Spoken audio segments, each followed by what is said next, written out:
And long time no see, Islander fans. How are you? It's been a little while here, but I'm glad everybody's back. Welcome to Isles Talk, everybody. I'm your host this evening, Paul Kreischer, and joining me this evening, we have some Isles Talk alumni joining us, as always, the godfather of Islanders social media, Gary Alumni? Harding. Dude, seriously? First you call me alumni, then you call me a godfather. Why don't you just call me ancient material? Old. Yes, I can do that. So, Gary, how are you? Good, man. Happy New Year to everybody out there. Yeah. Yes, happy New Year to everyone. And again, another alumni, another, another Islander great here on Isles Talk, John Panarese. John, how are you? Happy New Year. Doing well. Doing well. If my phone will stand good. up straight, we'll be okay. Okay, and Joe will be joining us probably around 8:30 as soon as he can get rid of his neighbors. That's his excuse. Well, we'll see what the real excuse is later on. Wait, get rid of his neighbors. Oh, okay. Yes, literally getting rid of his neighbors. He is in the process. So, welcome, boys and girls, to the New York Islanders against the Seattle Kraken. I guess you can call it a viewing party, game night here. I will be here for the entirety of the game on ESPN. John and Gary, do have a bedtime, so we'll let them go I'm off whenever. work tomorrow. I'll be on, man. Oh, here we go. No, John has some family stuff he has to take care of later on. So, but damn, I'm stuck with Gary all night. All right. Anyway, Jordan Eberle, Seattle Kraken. Before we get into the Islanders themselves, let's talk about Seattle. I am excited for Seattle. I'm glad they're playing in the Western Conference. Was this a bit of a surprise for you, Gary? No, I really don't think so. They have some good players there. I think they've got some their goaltending was a definite problem last year. I think Martin Jones has kind of solved it. I can't believe he's solved it compared looking at the past few seasons he's had. But they've always had a solid core of forwards. I think that have been able to do very well. They've made a couple of good moves this year that kind of helped them. And it just shows that this Western Conference is really capable of anything. You get a good start, and Seattle had a very good beginning of the season. And I think it's great. It's great now that in this day and age, you could see a team, not have to be a dormant for say 5 or 6 years before they, become important in the league. It's a good story, and I think it's going to be a great litmus test for this road trip. You got the Islanders hopefully come out and do the job and get a couple big points out of this, and we'll go from there. John, give me your thoughts. Again, a lot of us shocked us with Vegas doing as well as they did in their first year, and Seattle, we were kind of told, this is going to be like a traditional, expansion team, and then, here they are. So give me your thoughts real quick on Seattle. Yeah, I knew they were going to be a better team this season than they were last season, but I wasn't, as Gary said, I wasn't expecting Marty Jones to be, the piece to the puzzle that was going to help them.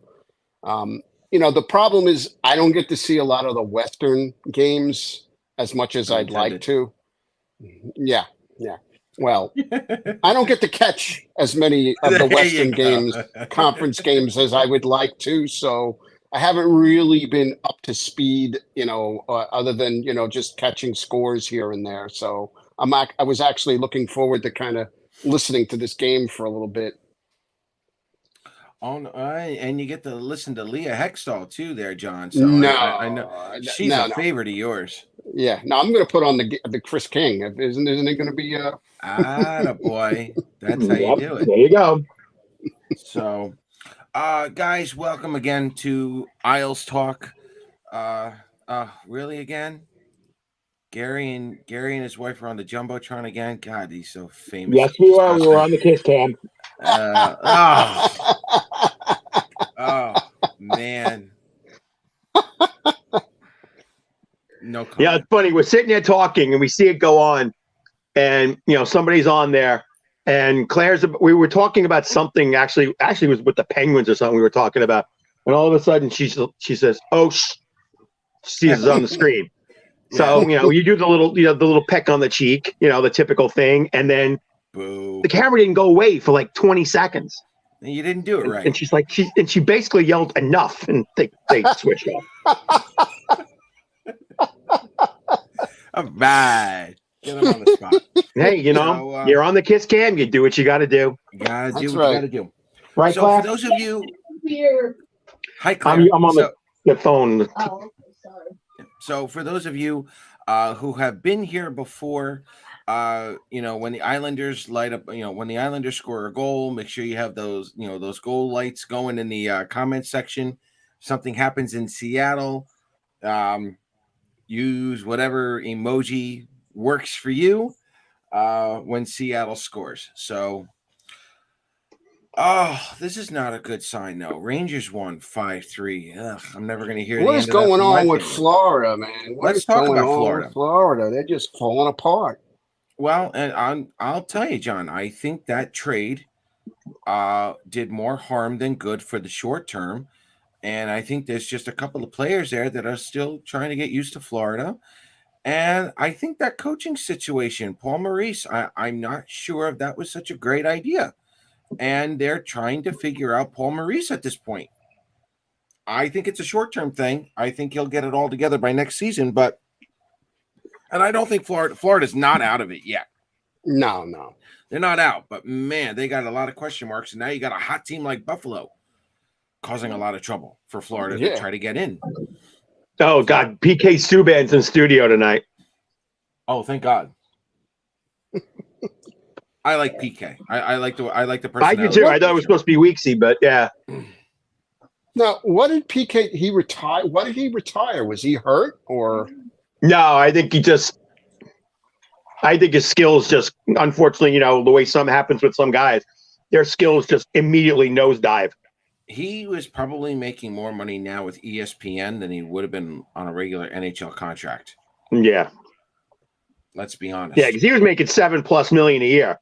I mean, no way would he gotten maybe even one. I'm thinking 750 at the minimum with bonuses. Mm-hmm. That's the possibility there.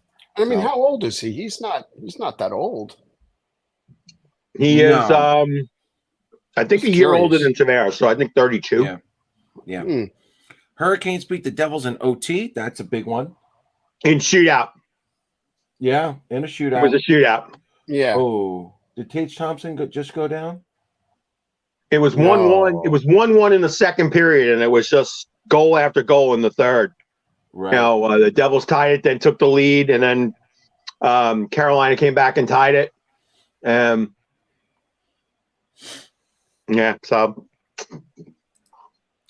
Carolina's won 11 in a row and points in 17 straight. It's just this division is crazy. It really is nuts. Well, let's talk about, before we dive into the division, let's talk about the Isles real quick. I'm not gonna lie, I'm a huge fan of how this team is still coming together and how they're playing despite all the injuries. This is something that I've always hoped for with this organization. This is why I follow the drafts. This is why I follow the prospects. For the Islanders to start losing these injuries and not having these players come up and do what they're supposed to do has been frustrating for years. Now, the Islanders are, as far as I'm concerned, they're still a well-oiled unit, and all these players, they're just interchangeable parts to this system, and they're all playing really, really well despite everything that's going on. This is what I have always wanted the Islanders to do, building their team through the draft, letting these kids come up when it was the right time, even if it was late. And as of right now, the Islanders, they're really not missing much of a beat. So Gary or John, whoever wants to go first, give me your thoughts on the Isles at this quote unquote halfway mark. I guess I'll take it first.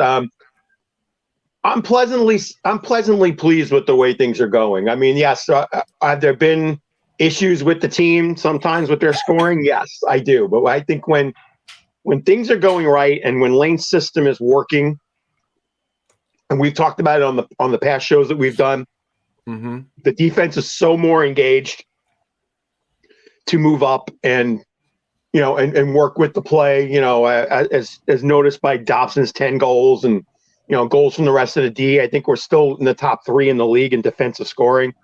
We've always said, when the Islanders, and even when Barry Trotz's system, when the defensemen engaged, this team offensively was okay, and it makes it that much better. But still being able to keep the quote unquote system that they have, they're in a dogfight right now. But again, 5 teams within 4 points in a division, that's what you want. It's fun. Yes. It makes the season that much more fun. So, right now I'm pleased. I think there's work to be done. My Spidey feeling, I really think there's some changes that may need to still be made, but I'm not going to get into it. But I'm sure if there's the right opportunity, the way this team is constructed, there's a way that maybe they can pull something. But let's not talk about that now. Let's just be positive that the way the team's going. Sure, John, give me your thoughts. I'm also pleasantly surprised. I will admit I've had my concerns at times. I mean, the one thing that does sort of bother me is the goals against. That they've given up some games where I guess being used to Trotz where you were giving up 2 goals a game, and all of a sudden it's 4 and 5 goals a game that we're giving up. But by the same token, I'm happy the scoring has definitely been there, maybe not consistently at times, but how many times really last season and seasons prior under Trotz did you see us scoring like 5 goals, consecutively in games? I've been impressed by Barzell. He's finally getting puck luck. The hockey gods are smiling on him where he's actually scoring goals. But yeah, I think there's things, as Gary said, there are things that need to be done. But as long as we stay in the mix, it's going to be an interesting run to see if all these teams that are in the dogfight right now, if they peter out or if they get better.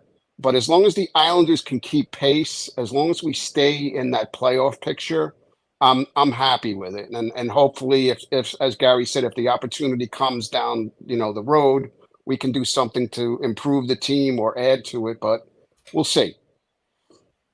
Okay. Game has started, everyone, so I hope you are watching the game so far. I like the way the Islanders came out so far. They are skating with Seattle. They're moving the puck around. Not a lot of turnover so far. Sorokin. It's a good road start. You always think when you're on the road, you watch your first 5 minutes and make sure that you're doing the things you're supposed to do, covering your man, going into one-on-one battles. And again, Seattle is a very, very good skating team, as some people have said, and they really are. And to compete with a team like this at home, you've got to make sure you're keeping your man-to-man coverage as close as possible. Keep the gaps under control as you're going into the neutral zone, and they've done that so far. So, like I said, I don't know where you are, but I'm almost 5 minutes into the period. There's only been 2 shots on goal, both by Seattle, but I'm not disappointed with the play so far. That's a typical good road start. Yep, absolutely. And for those of you who don't know, when the Islanders score first, they're 14-4. When they allow the first goal, they are 7-10-2. So nice to see Sorokin still there too. And again, I'm on that little time delay, so you guys can ruin it for me. It happens all the time. Go ahead and ruin it. That's fine. You want to cheer? What's your clock at right now, Paul? I'm at 14:57. Okay, so they're so they're right. They haven't done the face-off yet. They're just about ready to do it now on mine. Okay. So yeah, there it goes. Yeah, Okay. you guys can ruin it for me. That's fine. Yeah, well, but I think my wife's TV That's what upstairs friends are is for. about a second faster than mine, so she's going to Okay. screw it first. Okay. So it is what it is. That's what families are for. Exactly. So anyway, like you were talking about the Metro division. I mean, right now, Yes. Let's watching talk Metro. Carolina's game today and just seeing what's happened, I think we were the last team we beat them. Correct. If I'm not mistaken. Correct. We were the last. We might have been the last team. Them. Yeah. So kudos to us, but they are just a great team that they can beat you so many ways. You want to have a shooting match, they could beat you in a shooting match. You want to pound for pound, pound and push. They'll pound and push with you. They're getting responses from Anderson's hurt again, but between Ranta and that other Russian guy, that his name I can't pronounce. They've been incredible. I mean, goaltending has been amazing. What's that? Coming back. Pacioretty. Max Pacioretty. That's going to be like a exactly. That's a free agent signing right there. That's a trade deadline move. Exactly. So Ross Johnston's in tonight. Johnston is in. Wow. All right. Well, he played last game too. He played last game too. Yeah. No, I like it. Now he's got something to, he's got a chip on his shoulder. Yeah. Yep. I like that. Now, for those of you who follow Isles Talk on the regular here, you guys know I do point pace. I always play the percentages for everything here when it comes to NHL, hockey, and everything else. Carolina's on pace they're in first place. They're on pace for 123. The Devils are on pace for 109. The Penguins right now are on pace for 100. The Washington Capitals right now technically have the first wild card spot with 99 points. The Isles have the second wild card spot with 98 points. The Rangers have 98 points, but we basically took it to them. So we have that tiebreaker. And as far as I'm concerned, the Flyers are out of the playoff hunt with 73, and Columbus has been done since game 10. They're on pace for 56 points. Now, this is where I try to explain everyone how I do the standings and everything else throughout the season. And I actually use the Belmont racetrack as an example.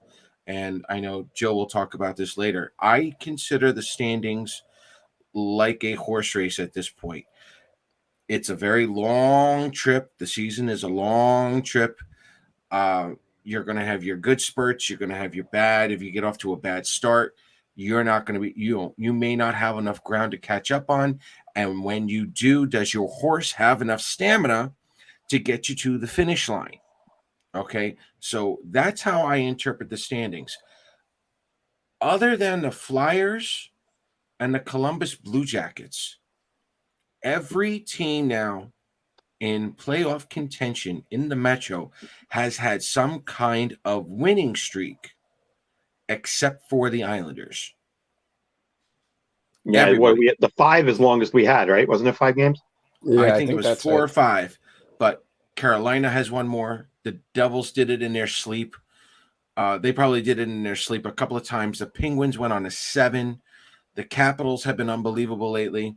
The Rangers had done theirs. But here's the thing that I try to tell fans ahead of time.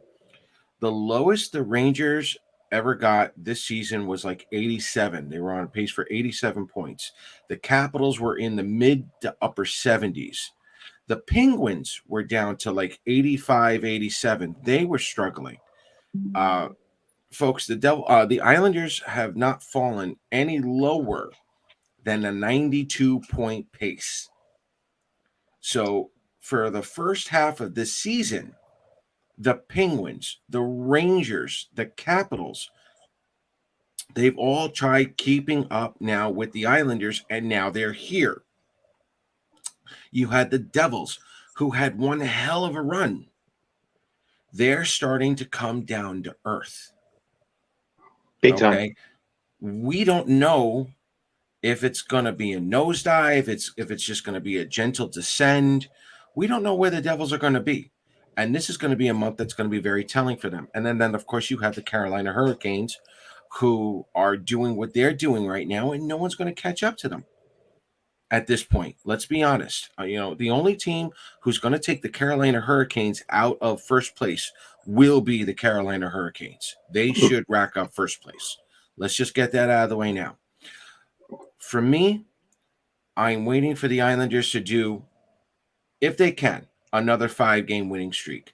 I want to see if the Capitals can continue this 99-point pace. See, for me right now, I don't think, when I see a 99-point pace, that's not saying to me that the Capitals are going to finish with 99 points. For me, they're on a hot streak. The Rangers are on 98. Can they hold on to that, or are they going to dip a little bit? The Penguins are on pace for 100. They should be able to do that. That's a team that should be able to do that. But again, it took a lot to get there. My question is now, for these other teams heading into the second season, do these teams have the stamina to finish strong? Well, the Capitals That's what I'm looking at. Didn't the Capitals just place Carlson on long-term IR? Yeah, They did. I think so. Yeah. Yes, they did. This is what I'm talking about. A blow. Yeah, this is what I'm talking about. And this is why I've been so happily impressed with the Islanders. Despite some of the injuries, the kids have been stepping up. So kudos to the kids coming up. Kudos to the organization for doing what I've always wanted them to do. And I agree with Dave. Isles need to get reasonably healthy. Yes. Yeah, that's important. No question. And for those of you who had been asking about Wahlstrom and Pelech, I will say this now. I think I have more of a concern with Wahlstrom being out than I do Adam Pelech. I think Adam Pelech will be back sooner than what most people may think, because if it was serious, I think the Islanders wouldn't disclose it, but to say that Adam Pelech would be out long term, like what they just did with Oliver Wahlstrom, I think that's what they would have done. So I think they're just going to ease Adam Pelech back in whenever he's ready to go. Yeah, Wahlstrom, that's got me a little concerned because you're not really hearing much of anything about what actually happened to him. And they do that for player safety these days. I understand why they don't. I understand the whole upper body, lower body. They are there to protect the player. I get that. I'm all right with that. But Ratu with a nice steal and you can go around the net. That was good. I saw that. Yes. Good. Yeah. Very. Good. Yeah. I mean, let's talk about some of these young kids. I mean, yeah. Let's talk kids. I'm very. Oh boy, Seattle scored. Oh, Nikes. Larson came in on the. Sorokin was screened. He didn't even see it. Oh, Adam Larson of all people. Yeah. Good Lord. Adam Larson scores 4 goals in like 4 years, and here's his first goal, right? Yep. That's what Claire always says. They always get their first of the year against us. Yeah, she's right. They always people always get their first goal of the year against us. Yeah, or rookies get their first NHL goals. They're very accommodating. Yeah. Yeah, let's see. I'm just watching the. Oh, completely screened. Yeah, never saw it. It. No, and he didn't play shortstop on that either. No. Was that goalie interference? No. Is this skate? No. Wasn't. Seattle. It wasn't because our player was on the inside. No, I don't think it was. No, I give him that. But again, Kraken 12-2-2 when they got the first goal, so it's not good. Okay. But hey, there's been plenty of games where we gave the first goal and done very well after that. So the Isles are 7-10-2 right now after allowing the first goal. So and they have improved on those numbers. Do we have a penalty for us? We on a power play? That would be helpful. Oh no.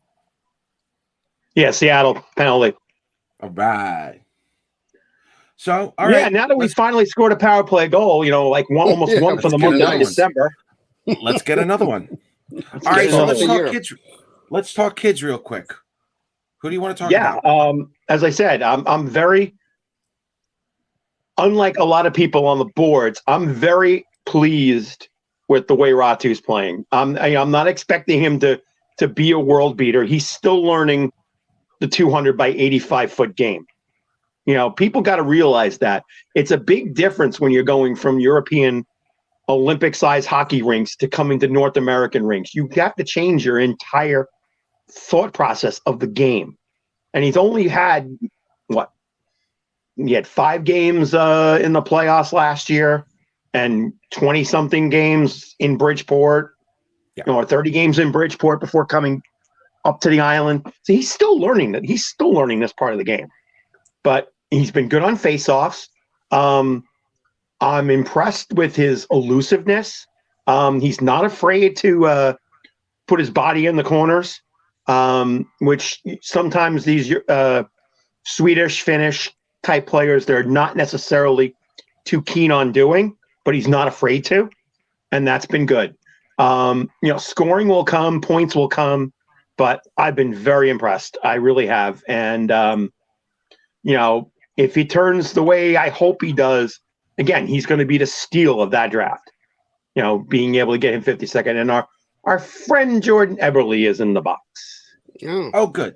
John, give me your thoughts on Ratu, if you have any.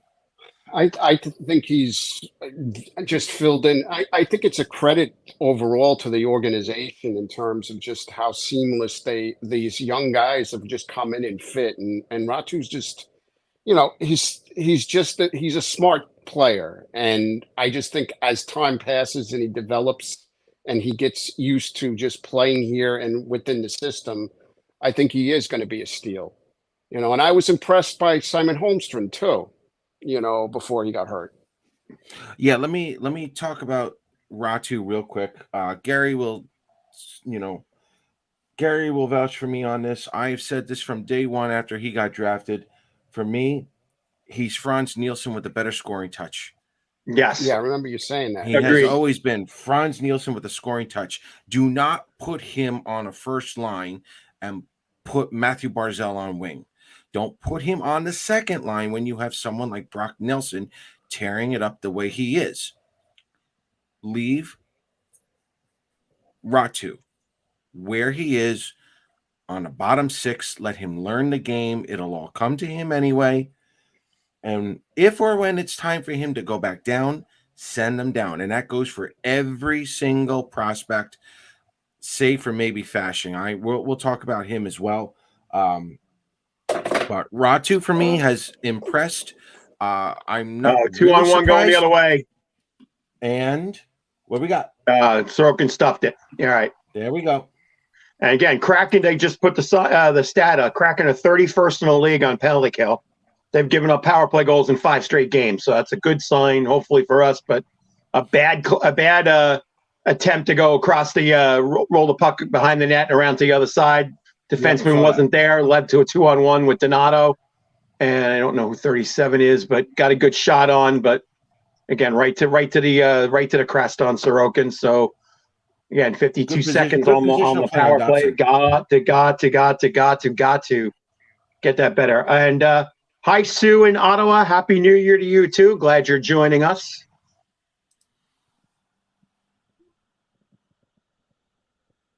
Again, Paul, you'll see her on the Montreal trip in a month and a half. Yeah, I'm going to Montreal, baby. Yeah, that's right.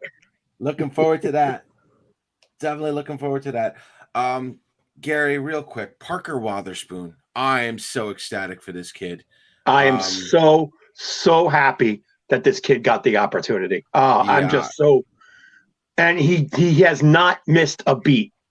I really enjoy his play. I really enjoy his physicality. He's not afraid to get into the dirty areas. He's comfortable bringing the puck up. He's not a Nick Leddy. He's not a swift-footed that type of offensive defenseman, but he's capable of bringing the puck up and not, making bad decisions. He's been very, he's looked like a guy that's played 100 games in the league as opposed to 3.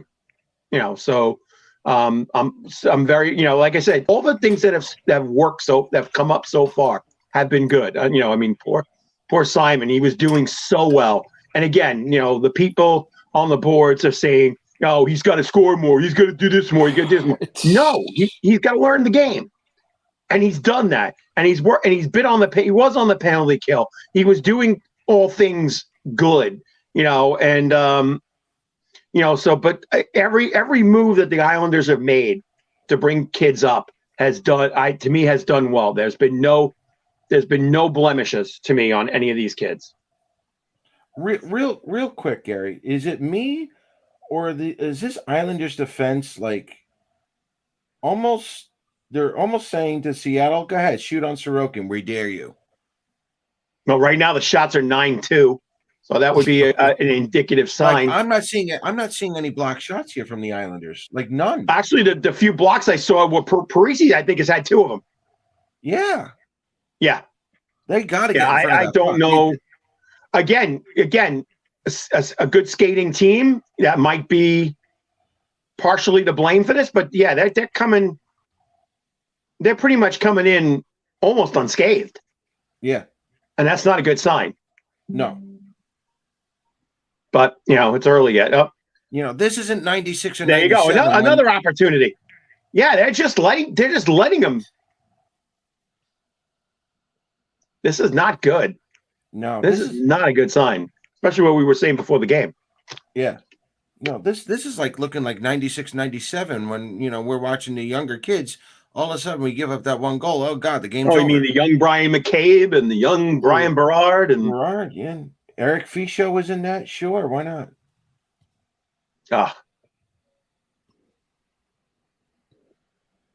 Great save. But I will say one thing. Save of the year. I will say one thing about. I'll say one thing about Seattle.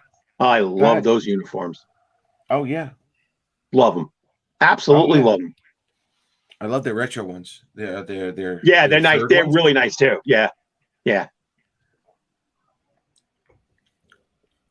Oh yeah. If anyone has World Junior Championships scoring updates from those games, bring them on here too.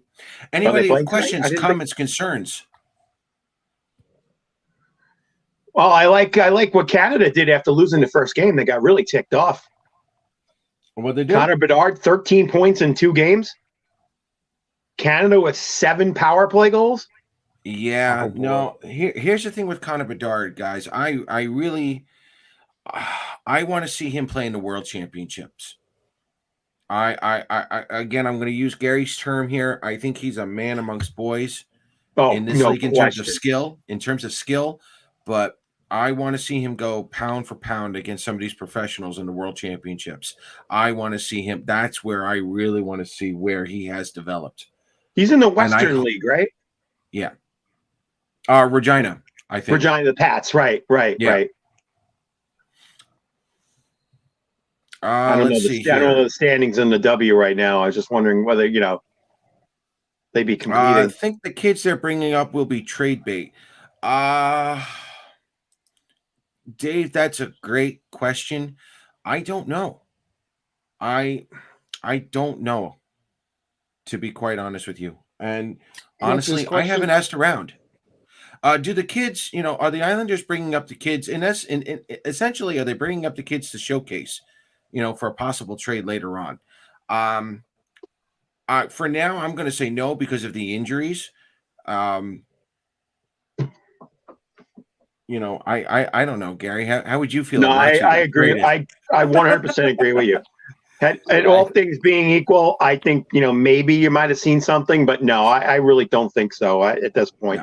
They're with so many guys being out or whatever, they just and again, thank goodness that this organization now has the depth that they do.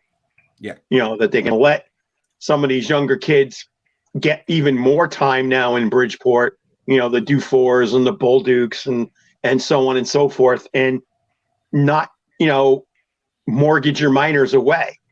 That they've had this ability to do that, and let's see 4 weeks from now, when Varlamov comes back and when Paul Mary comes back and all these guys come back and maybe there might be something to talk about then. But at this stage, at today, on January 1st, 2023, the answer is definitely no. Yeah, don't say 2022. I said Thomas, 23, didn't I? I said you did. 23. I'll give you that. All right. Does Thank you. Mayfield get moved? Does Mayfield get moved at the deadline? I still say no. No. This is the one thing I do know. This is something I can definitely say with confidence. The Islanders truly love the chemistry on this team.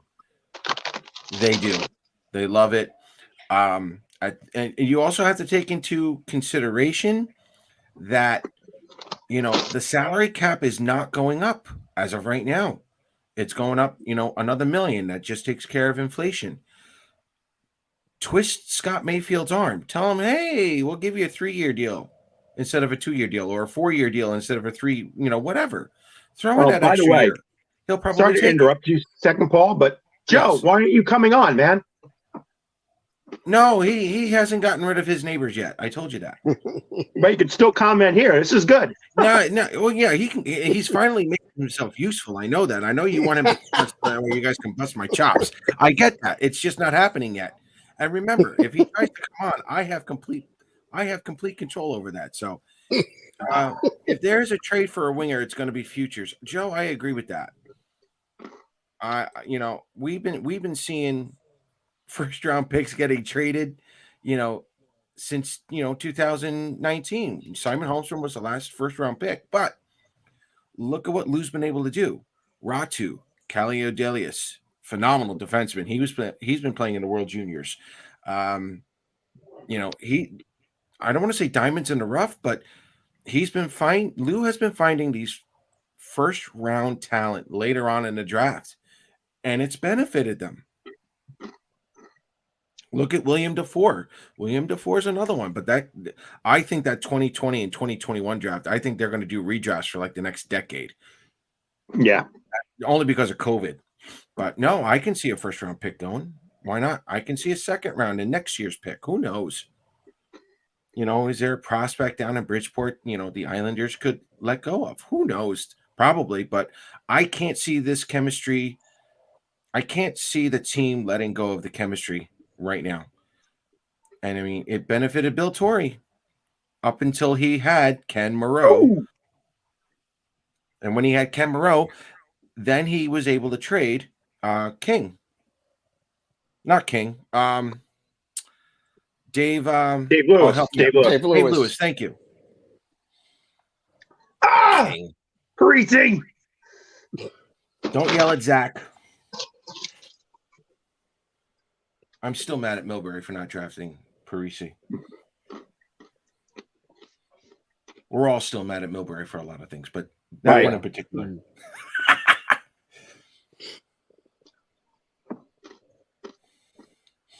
No, good shots.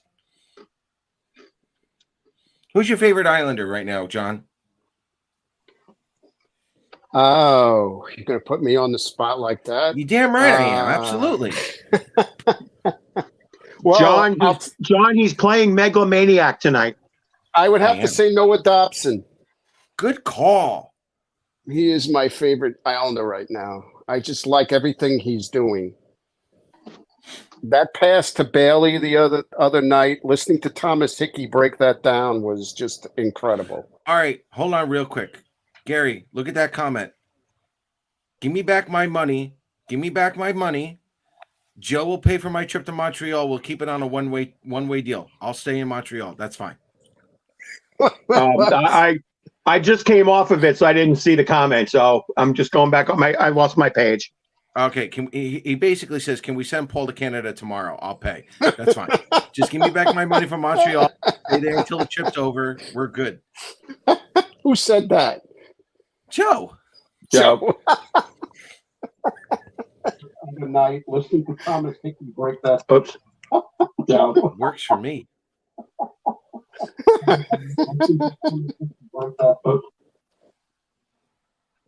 So, anyone in the comment section, who's your favorite Islander right now? Except for Joe. Joe's not getting an answer anymore.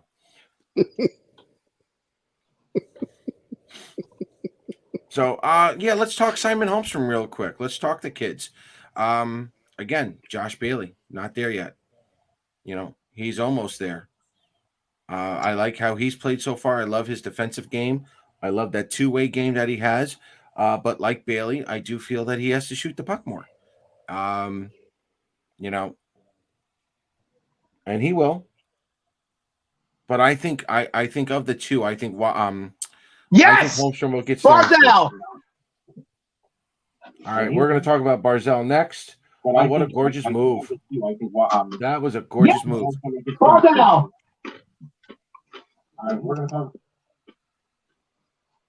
That was a gorgeous move. All right, Matt Barzal, 9 goals now in 37 games. He's on pace for 20. Will that shut people up? You know, it was just a matter of time.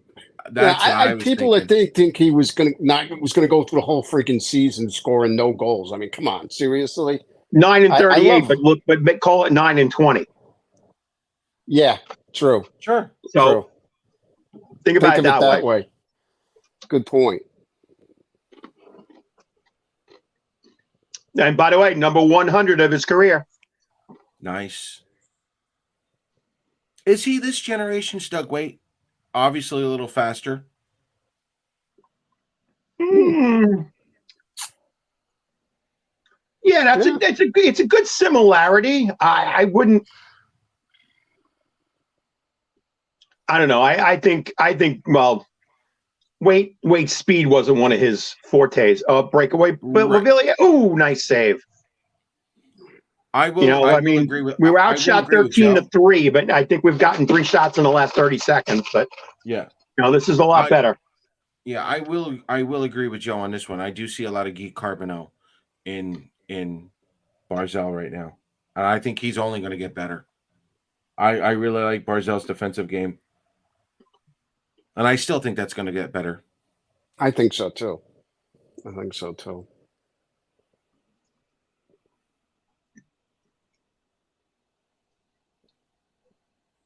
Do you want Zach Parise back on this team next season? Absolutely. Yes, Ooh. Definitely. I think there are some guys that when they get 37, 38, they get that little fountain of youth going. And Parise's great. I mean, come on. He's never missed a game since he's been here. And every time he plays, he's always the one giving, to me, the most effort. I mean, I'm not knocking Casey or anybody else, but it always just seemed that he has the most effort, without question. He just is always going, and he goes to the net. He's got no fear. He goes right to that blue paint all the time. Yeah, I kind of agree with Sue on that one. I think he did try lifting it, but it just went off his stick the right way, and it was a nice 5-hole move. But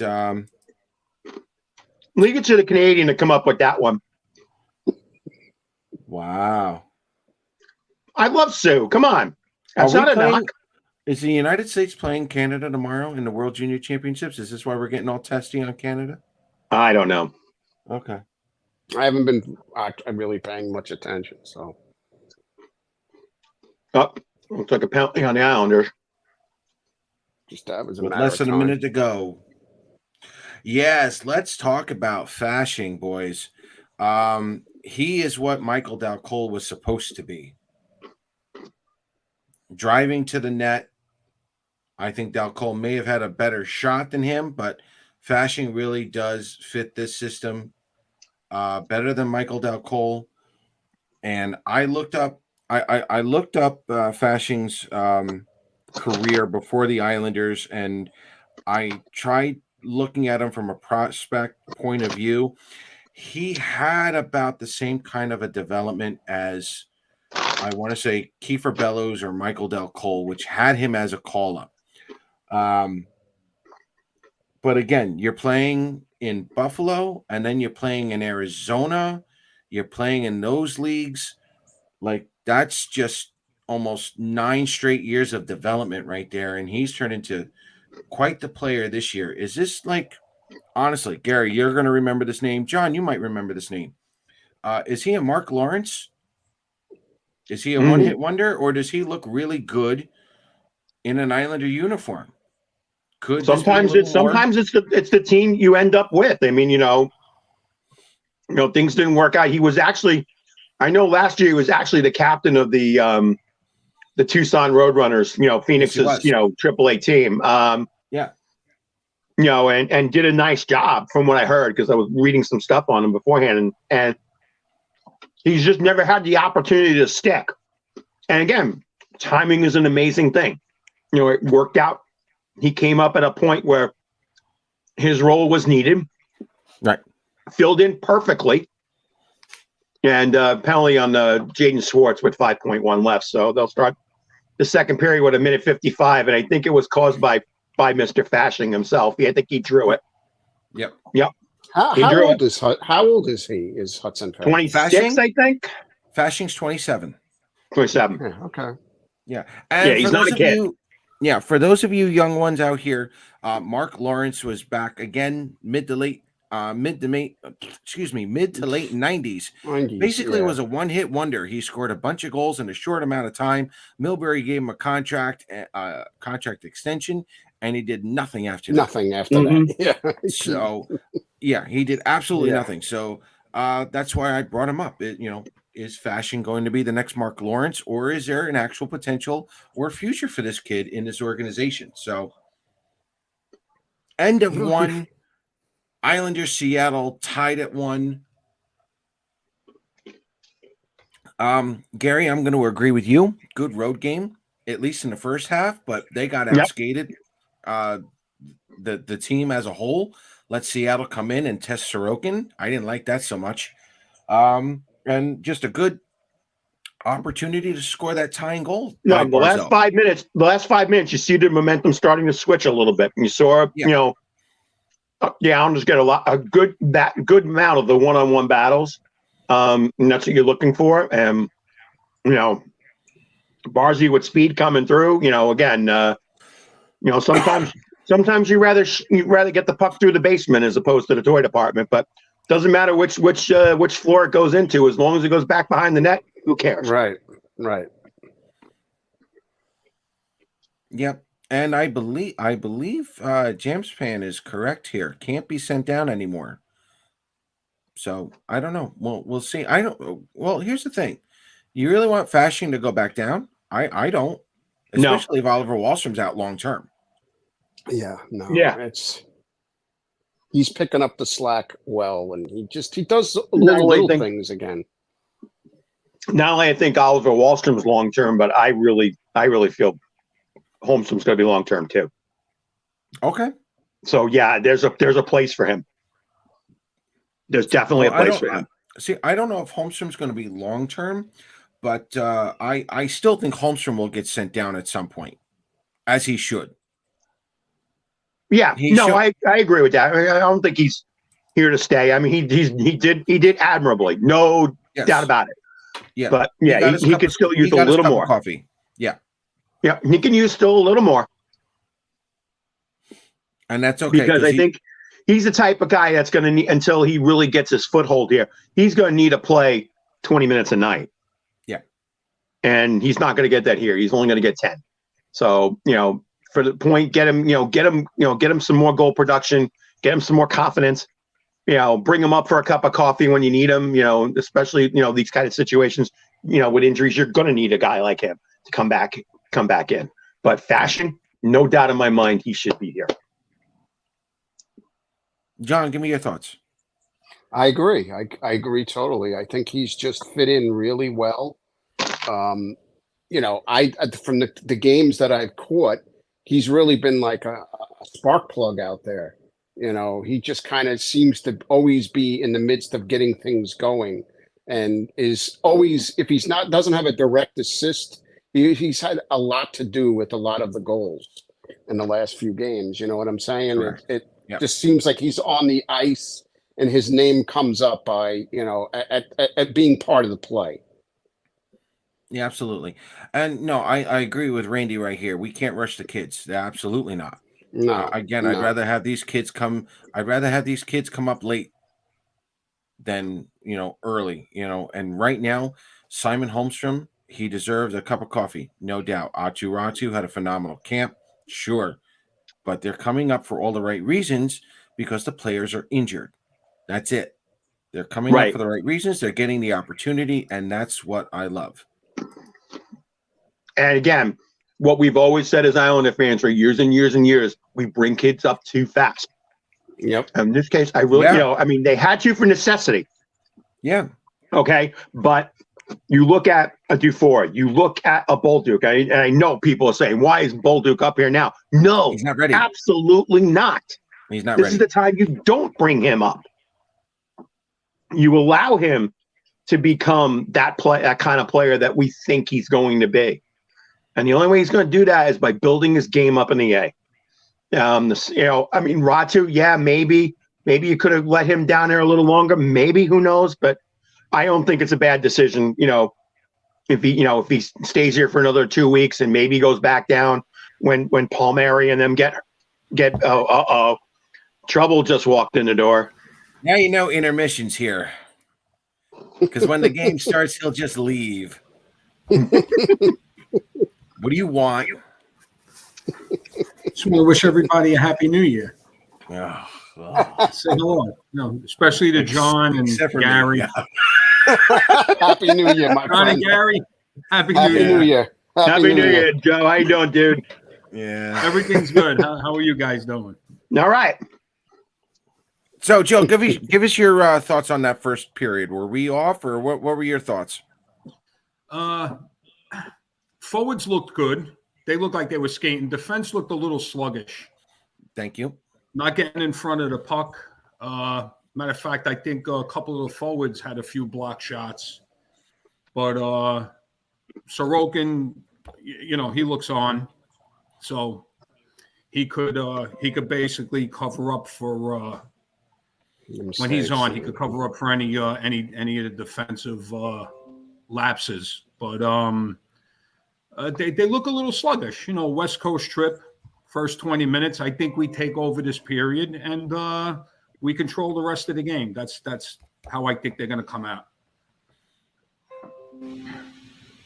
Yes, we do have to listen to Joe. This is why I bring him in here. Jesus. Shut up, Randy. Yeah. So, Joe, give us your thoughts about the kids coming up and the Islanders, like at this halfway point. Is this what you've always wanted, or were you what's your Islander team like?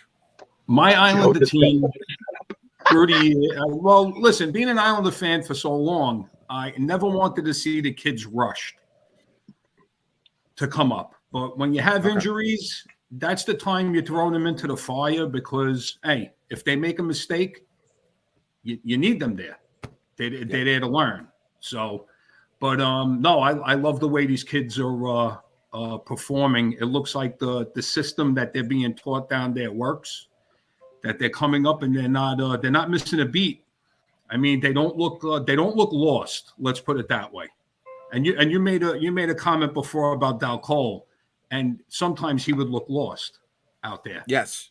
You know what I mean? Some players, this system just doesn't fit their game. You know what I mean? But look, as far as the veterans, you have your streaky players. You have Villiers, you have Brock Nelson.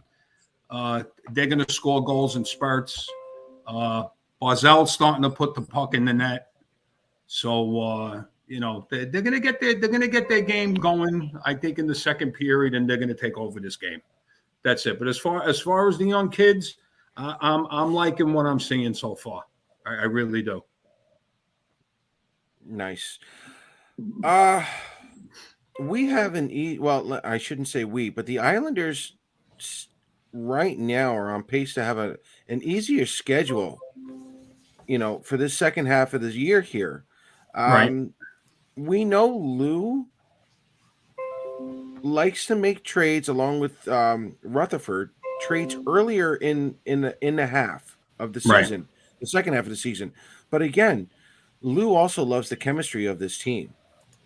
Do you think he runs the kids for as long as he can and then make a trade? Or do you think he's going to bring in a veteran to kind of like solidify everything and make a run whenever? Well, you were all talking earlier about the players being showcased. Okay. they're being watched. They don't have to be showcased. They're up. They're in for players that are hurt right now. But if those players come back and a winger, what me and Paul call a sexy winger, becomes available, you might see one or two of them go. Okay. Maybe not the forwards, but I think you're going to see a defenseman. Not a good-looking one, but a sexy one, right? A sexy winger, yes. He can't be good-looking. It's got to be sexy. Got to be sexy. No. Yeah. So, in other words, he's not going to look like anybody on this screen right now. I was waiting. No, waiting for that. Okay, just want to make sure I had that frame of reference. That's good. There's no alcohol in this, folks. I have to make it for another 2 hours with this. Me neither. I got mine off camera. Yeah, you do. John, it's 9 o'clock. Yeah, we've heard, Joe. We don't want to kill you through this. John, we don't want to kill you through all this. It's 9 o'clock. All right. I really have to get out of here. So, all right, boys. John, take care. Thanks for coming on. Thanks again, guys. Let me know next time. Yeah, for sure, man. Take care, John. Nice talking with you again. All right. Take care, guys. Happy New Year again. Happy New Year. You too, bud. All right, Sue, calm yourself there. But no, I mean, this is what I had been saying before. This is the team that I have always wanted the Islanders to be, bringing up kids when it was the right time. And then if the trade needed to be made, make that trade to go for another run. Right. I have not been disappointed at all. What's your thoughts so far on the first half, Joe? First half, I would have liked to have seen maybe 5 more wins. We spoke a couple of weeks ago. We wanted to see the Islanders at that. I think it was the 48-point mark, because I think you were projecting them to have 96. They were like in that 96-point spot. Yeah. And I think was it the 35th game we wanted them to have like 48. I forgot what it was. Yeah. But no, listen, I'm happy. Looking at this second half of the schedule, I think it favors them. And if they could put together, I would say like maybe a 5 or 6 game win streak on this trip second half right now. Okay. It would be nice. And I agree with you. Carolina, just give them first the division. That's it. Now it becomes a race with Pittsburgh, Washington, us, the Rangers, the Devils. Naturally for the last few spots. But I like our schedule, but I would have liked to have seen at least 4 or 5 more wins up to this point. But the way they're playing, they're finding their game, and they could put some distance between themselves and the Rangers and Capitals if they keep. The Capitals are on fire now too. So, but I don't think they're going to be able to keep that pace. Yeah, and that's what I was talking about in the beginning of the show. I don't know if the Capitals can continue that pace. I don't know if the Pens can. Right. I don't know if the Rangers can either. Let's go about this one right here. Are you worried about the D depth? Absolutely not. Yeah, no. Absolutely not. No. Mm-mm. No. I mean, worst comes to worst, guys. They can sign Seth Helgeson to an NHL contract. He'll clear waivers. He'll play for the Islanders, and he'll just fit right in. I'm not worried at all. I still don't think Samuel Bolduc will get a shot just yet, although I do think he does deserve a cup of coffee up here. Maybe 5 games at some point, but right. The D depth, absolutely not. Adam Pelech, as of right now, is not out long term. I think the Islanders would have said something like that. So kudos to Parker Wotherspoon. And again, if something happens on that left side, Parker's coming up. There's enough depth there. And you still have Joe's favorite defenseman down in Bridgeport, Hutton. Grant Hutton is also going to be, one to talk about later on. I don't think there's a reason to panic right now. Not at all. With No. Any part of this team right now. You know what I mean? You got two goaltenders that could bail you out, that they could steal a game or two for you. As far as the defense with the kids, from what I'm seeing, they're being taught the right way. They're coming up and they're fitting in. They're doing more good for the team than they are damage. So I'm happy with what I'm seeing. Joe, I don't know if you answered this before or not. Who's your favorite Islander this year so far? Right now, Sorokin. Because we still have to see the best of him. No, you haven't. Yeah, you still haven't. Still haven't. Yeah, I know a lot of I know a lot of people who have said they have followed Sorokin for a while. That's all good. I can tell you, I've been following him since he was drafted. There is another level to Ilya Sorokin, folks. Just like there's another level to Noah Dobson. Well, why don't we do this? Why don't we give our favorite player at each position right now? Ooh. All right. So I'm saying Sorokin is goaltender. So now Gary and who do you? Yeah. Well, that's a given. I think the goalie's a given. I agree with you. Yes, but Varlamov as a backup right now, 8-3 is a very dominating backup. There's something to be said as backing up Ilya Sorokin, and you've got an 8-3 record. Yes, obviously Sorokin's going to be my favorite, but Varlamov has not been a slouch at all. Oh, no, I'm not saying it's a negative. I'm just saying, yeah. Just looking at the work, he's there. There's no question. All right, let's go center. Who's your favorite center so far? Me? Yeah. It's got to be Barzal. Okay. It's got to be Barzal. I said in the future he was going to be a Guy Carbonneau, and I think you're starting to see him, his game mold into that. I like that comparison better than the Doug Waite. Yes. Actually, that's great, Joe. That's a really outstanding comparison. Although he's a little streakier, I'm going, even though I love Barzy, I'm going Brock. Because there are times, I mean, especially the game the other night, I mean, he didn't get a point in that game against Columbus. But man, the moves he was making, the power he was showing, oh my God. When he's on, his level is it's almost stratospheric. And no one expected that, especially the last 2 years from him. I agree. And I mean, Barzy's going to be Barzy, and there's no two ways about it.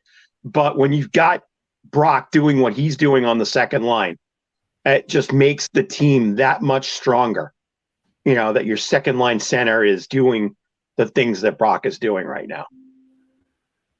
I'm going to go with Brock Nelson as well. For me, damn it, I you think agree Brock, with me. I know, I can't stand it. Shoot. Really can't. If Claire was here, I would agree with Claire, no doubt. But I honestly think Brock Nelson is the number one underrated centerman in the NHL. He's not getting talked about enough. He's perfect for this system. He was perfect for Barry Trotz's system. He shows up in the playoffs. He's, the leading scorer at this point on this team. I don't think he gets enough respect around I don't want to say he doesn't get enough respect around the league. I'm sure he does, but in terms of media coverage, he needs more. I really like Brock Nelson this year so far. Let's move on to left winger. Who's your favorite left winger? That's tough. That's a tough one. That's tough. You got to give me a minute on that one. Go to Gary. All right, Gary. Go ahead. You got to give me a second. I was just going to say go to Joe, but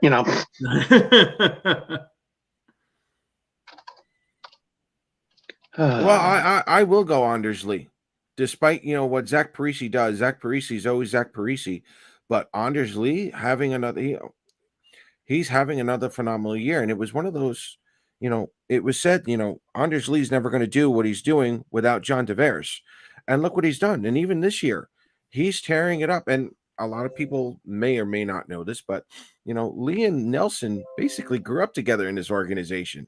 They were playing with playing on the same line for years. So, to see Lee doing as well as he is right now, I like Lee. I still think he could be better at this point, but Lee and Nelson, these guys were supposed to be quote unquote old. And where are these guys going to get all the scoring from with all these old guys on the team? They haven't missed a beat. So, all right. I don't care. Who are you picking? I'm going to say Josh Bailey.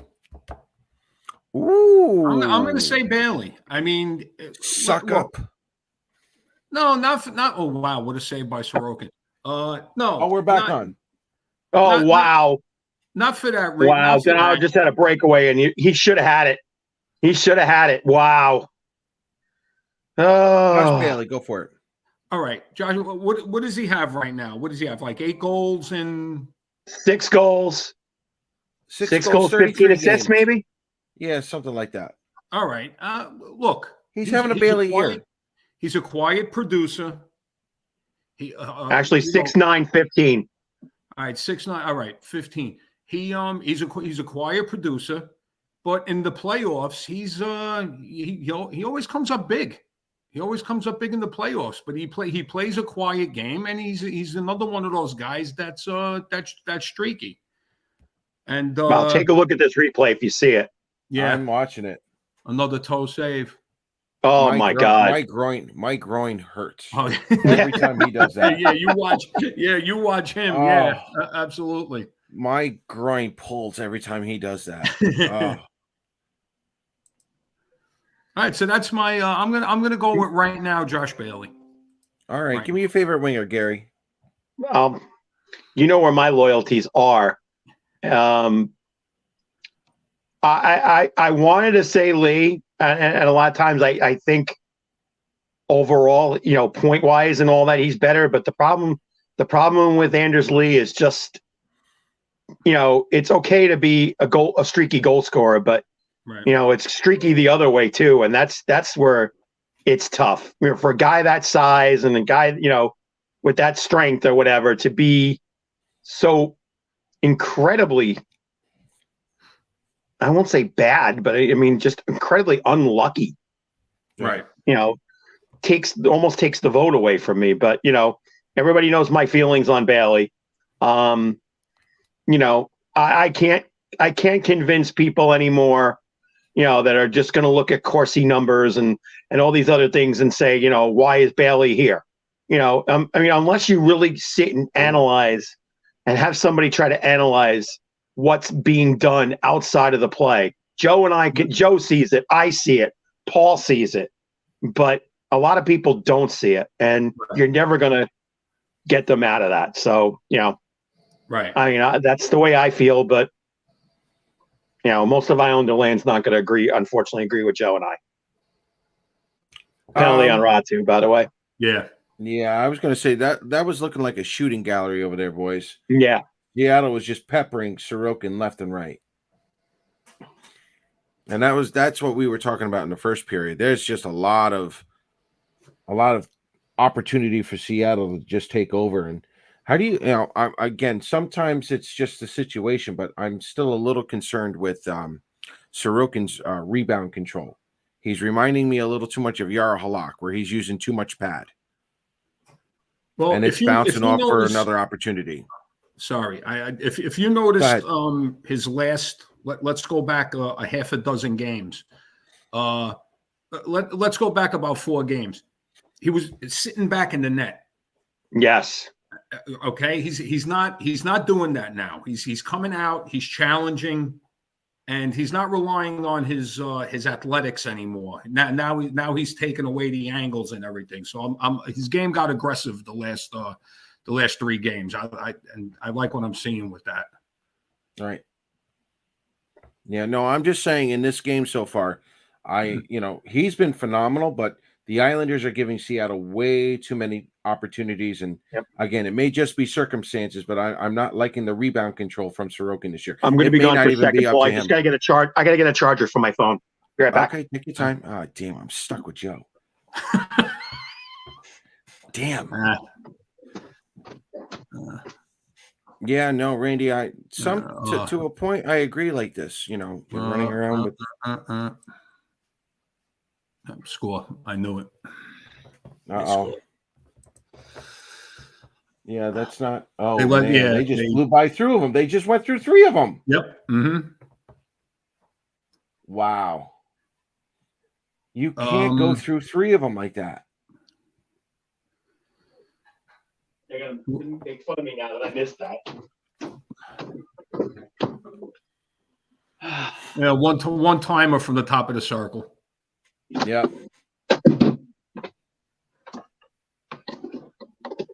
Oh, that whole blue line defense was just got cut completely off. Yeah. Oh, good goal. Good sniper goal. Oink. Wow. Well, nobody was stopping that shot. No. But you had 3 Islanders just get stuck on the blue line. They all stop skating, and poof, there you go. There's your opportunity. And unfortunately, I just listened to Leah announce that goal, and I want to kill somebody. Oh, that's not right. Oh. Makes you want to eat glass. I don't like this ESPN thing at all. At all. I don't think anybody does. No. You can keep Ray, but. So where are we? Defenseman now? Yeah, we're up to defenseman. Give me your favorite defenseman. I think that's a no-brainer. Oh wow. I'm gonna have to go with Romanov. As far as his steady play, he's steady. He's just I could go Mayfield too if you want to go. Steady defenseman. Sure. I just like his game. I like his physical game. He's heads up. He clears the front of the net. He makes the players know if you're going to stay in front of the net, you're going to feel something. So right. That's what I like. He's old, a little on the old school side for me. So I like that game. Gary, give me yours. I'm going to stick with Dobson. I love Romanov. I really do. I think he's going to be a great Islander.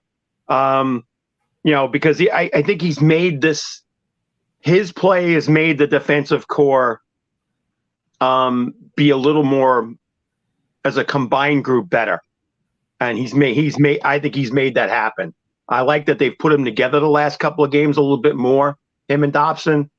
And, Dobson is, has, when he makes a mistake, sometimes it's glaring, but, Joe and Paul and I have been talking about him since the day he was drafted. And all I kept saying was, this kid is going to be something. And all the people from TSN and Sportsnet all kept saying the same thing. There's a special kid coming. And, Islander fans don't realize what they got, but, and he just turned 22. That's so scary. The sky is the limit. Yeah. The sky's the limit with this kid. A lot of upside. Very much. But I love, I give the nod to Dobson, but is my favorite right now. But I love the trajectory that Romanov is doing, and they're allowing him now a little bit more, to shoot the puck. I'd say 5 or 6 games, he's had a lot more opportunities, and he's taking them. Where in the beginning, I think he was a little bit hesitant to let things go to Noah as opposed to doing it himself. But I think he's starting to feel a little more comfortable to stick his slap shot in the game, and it's not a bad one either. Right, I agree with you. I'm actually going to go off the board here, and I'm going to go Sebastian Aho. Really? I'm going to go Aho because this is a kid who honestly no one had coming back except for Lou Lamoriello. And this kid has done nothing but for the most part, stay in the lineup. He's produced a couple of goals. Yes, he has been, knocked off the puck quite a bit. He's got a smaller frame, but there's a reason why he's played 33 games this year. He's putting it all together. He's still learning at this NHL level.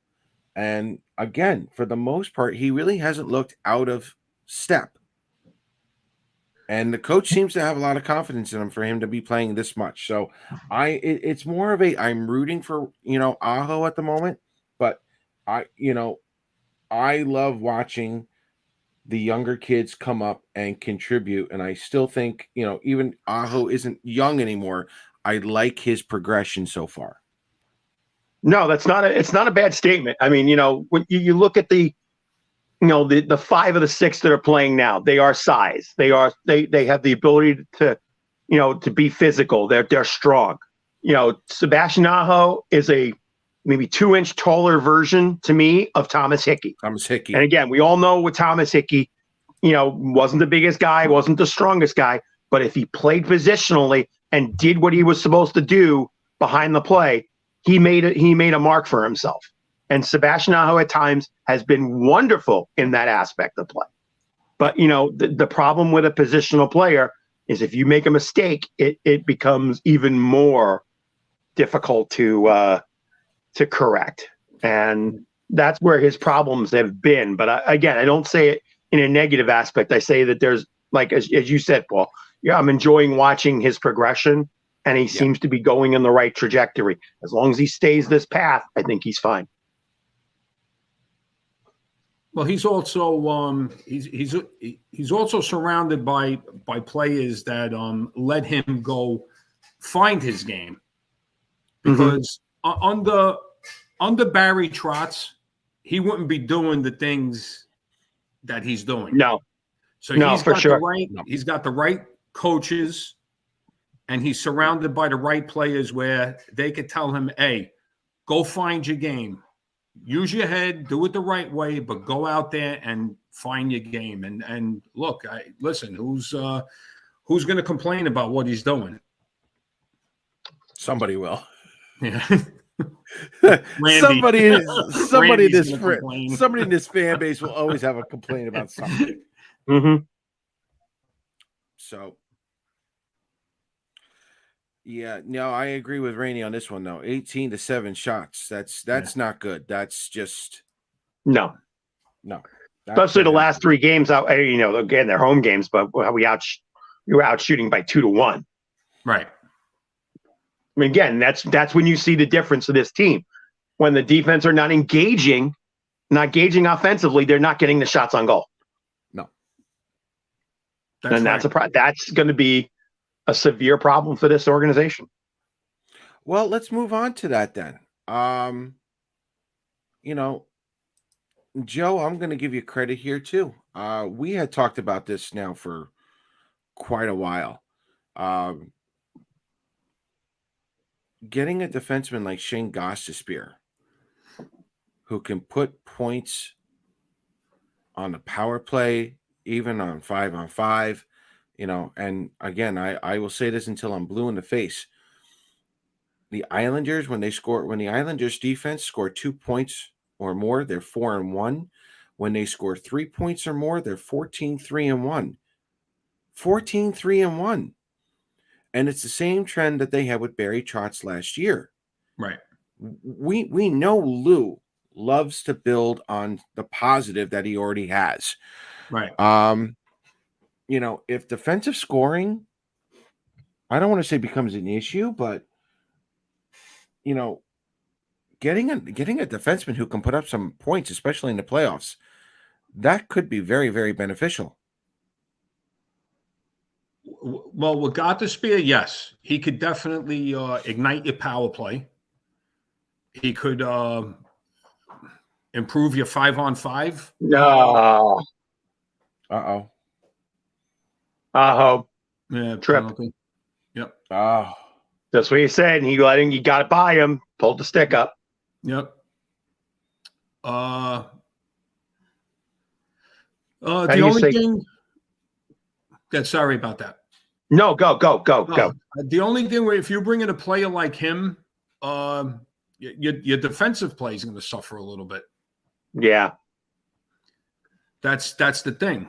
But do you coming down to the playoff run and it's tight? I don't know. Do you want to change? Do you want to change the structure of your team? I mean, yeah. Do you want to mess with the chemistry? Right. Do you want to mess with the chemistry? Right. Especially on defense. Right. Because when the playoffs come around, I mean, look, we play the same style all year. We don't adjust our game. We play a playoff style of hockey all year round. Right. Other teams don't. Okay. And I think up until last year, I think the Capitals were the last team that played a man-for-man defense. I don't even think they're doing that now. I think they're oh my God, Sorokin. They're playing that was something, yeah. They're playing wow.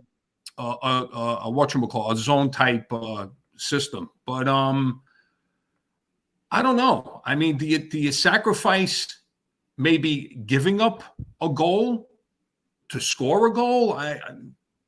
But if he's available, yeah, I would take him.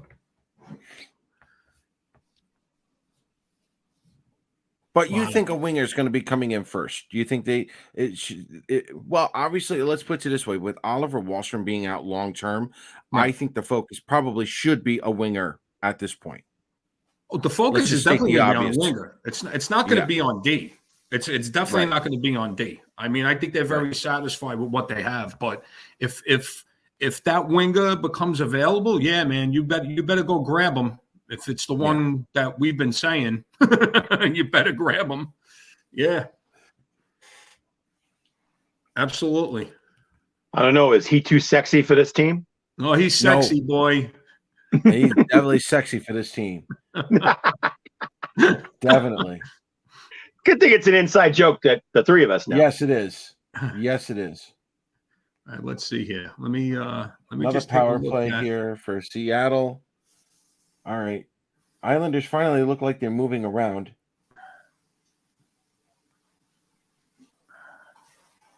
Have we seen a full 60-minute game from the Islanders this year? Yeah, I think the Pittsburgh game. Yes, I think so too. Game. I have to agree with you with that. Pittsburgh game for sure. Unfortunately, I think that's the only one that comes to mind. That's another issue. I can go back and probably look. I would say maybe one or two more, but definitely. I mean, since it was just recent, it just they were on all cylinders that game. They kept Crosby in check all game. They kept Malkin in check all game. There wasn't a lot that Pittsburgh was able to do. All right. Well, the team that sexy winger is on is about 4 or 5 points out of a playoff spot. And the two teams that are ahead of them are the type of teams that could go on major winning streaks. Yes. So I don't think that they're going to be in the position to catch anybody. No. Yeah. Let me interject here real quick here. When it comes to the point pace and the percentages, once you hit game 40 or 41, you need to be over NHL 500 to have any legitimate chance at the playoffs.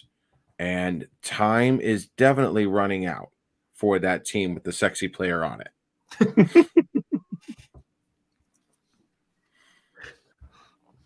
Yep. Well, at least we know he looks good in blue, right? He does look good in blue. Yeah. He does look good in blue. Yes, sir.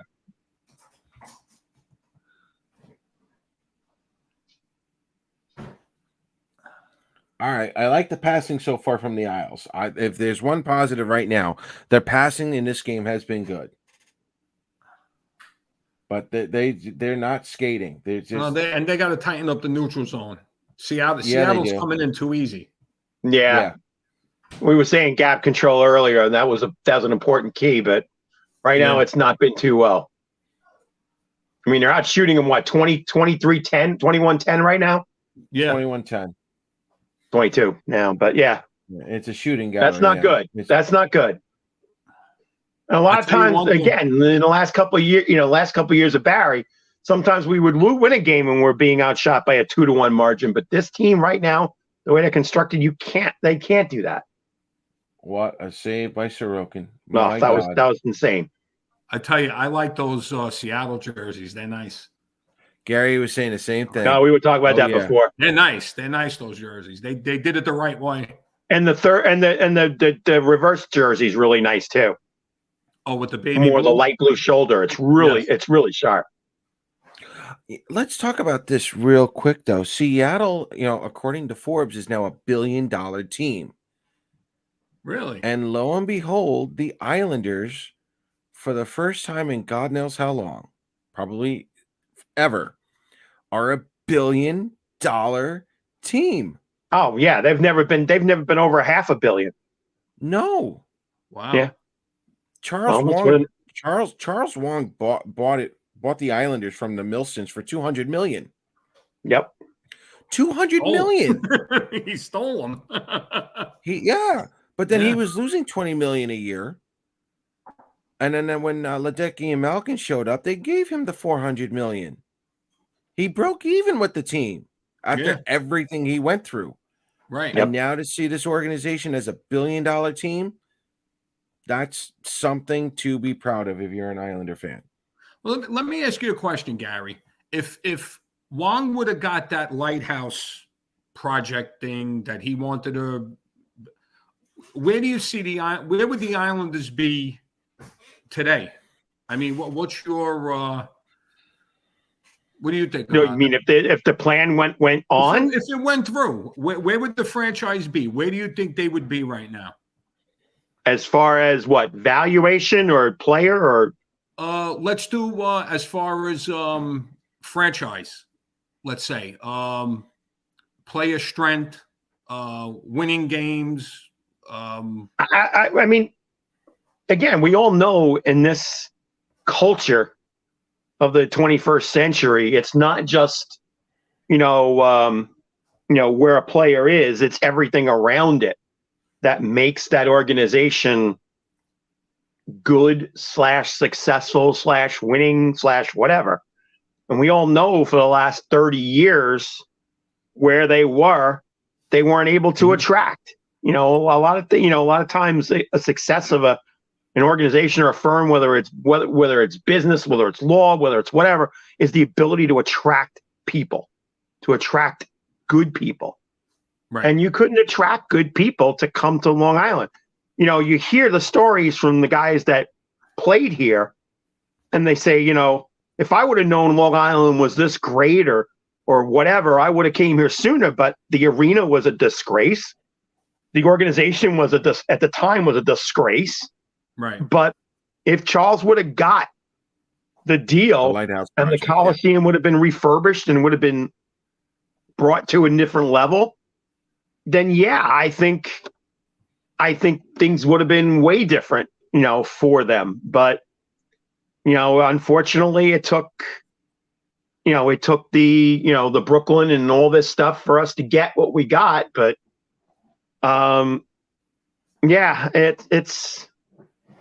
it's difficult to really try to figure it out. But, right. I think the Islanders would have been successful if they got the Lighthouse project going. But, unfortunately, it didn't turn out that way, but I like the way it turned out now. Same here. Going to UBS every night, enjoying the absolute experience. And you guys haven't been there yet. I hope you get to do it soon. Oh, damn, 3-1. Watched the rebound, but there was nothing you could do about it. He made some first save. Yeah, he did. Oh, shut up, Leah. I don't. To me, the defense. It looks like they're hanging him out to dry. It just. Thank you. Yeah, we've been saying that all game. Yeah, we've been saying it all game.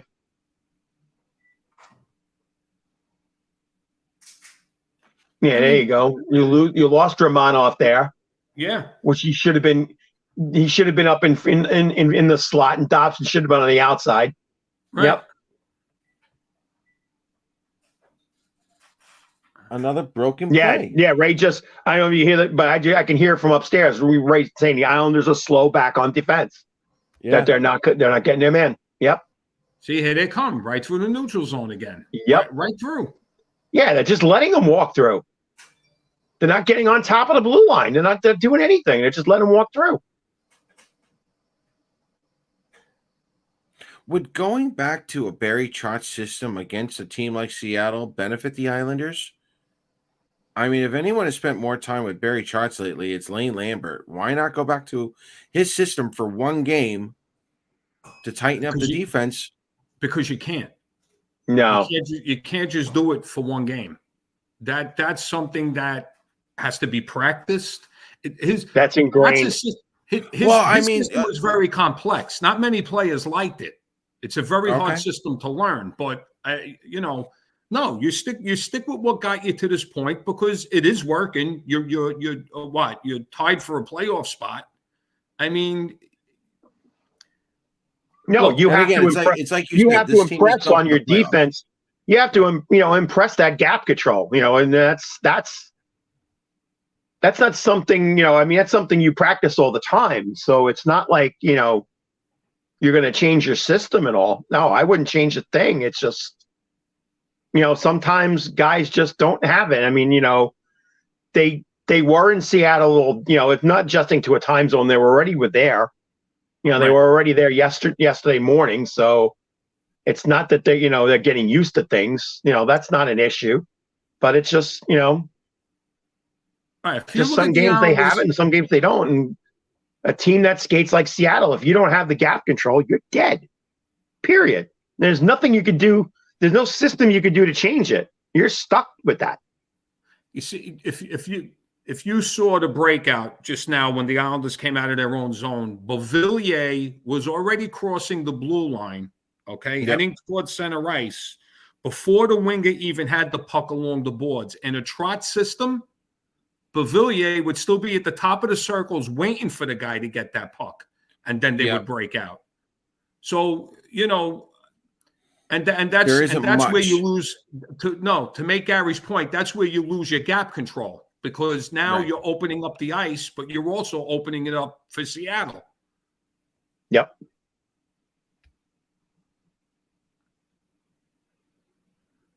I like the way Seattle's been aggressive in the neutral zone now. That's what the Islanders need to do. Yeah. The Islanders are just backing up. It's almost like they're playing a zone defense on there, and you can't do that. Or at least don't come back on the zone, that far back. Play the zone a little further up. Play it closer towards the red line. Right. If you ever watch Scott Stevens, you watch old, YouTube videos on Scott Stevens and Kenny Danico, Bruce Driver, Willanen. As soon as they hit the top of the circles, that forward was getting buried. Yep. Okay. You never seen them back up to the dots. Okay. As soon as they hit the top of the circles, they stepped up on the forwards. Boom. Yeah, you don't see that anymore. No. I guess. Look, the players' speed today changed the whole game. The players, the speed. All right, the games weren't, the game wasn't as fast as this back in the late 80s, early 90s. No. No. Yeah, and I wanted to clarify something here. Yeah, no, I'm not saying change the system in the middle of the season. If there was a certain style similar to Lambert's, but then a little bit more of a Trotz, where the Islanders are playing a faster team. In this case, it's like Joe said, tighten up a little bit. That's where I was bringing up a Barry Trotz, style. I don't want to say system, but a style for when you're playing these faster teams. You already know it's already ingrained, so that way you use it for the entire season. I'm not saying change up a system in the middle of the season. That's not what I'm saying. I'm saying when you have teams like Arizona, even Ottawa, you got Seattle, some of these faster teams, the Islanders need to have something going on here where they can adapt, because as of right now, they're losing to some of these faster teams. Well, they did that. They did actually. One of the games I remember is the Edmonton game. That was one of the good games, and they did that. They stopped McDavid and Draisaitl. They had nothing, Right. Zero, zilch, nada, and they did exactly what we're saying they should do. Yeah, they clogged the middle. They did not let them cross that blue line, and right now they're just letting them walk in freely, and that's their problem. And again, right. Sometimes it just happens. It doesn't, It's not a system, or it's just for whatever reason they're just not playing to that game plan. Right. Oh, 3-on-2. Here we go. Uh-oh. Fanned on it. Bailey.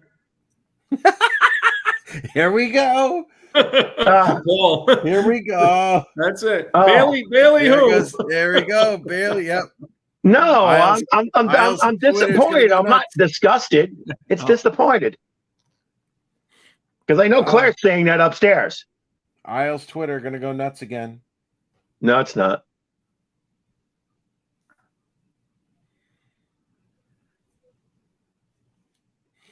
Isles But that Twitter was nice. They had 30 seconds of in zone time, and they were doing what they need to do. I'm trying to see if they're doing a 1-2-2 or a 2-1-2, but Seattle's coming out of the zone so easily. Quick. You can't. Yes. Yeah, they are quick. I can't even see what scheme they're throwing at them. Oh, right off the edge of the stick. That was a knuckle puck. Oh no, that wasn't. He just whiffed. No, I know that. I called it a knuckle puck. Oh yeah.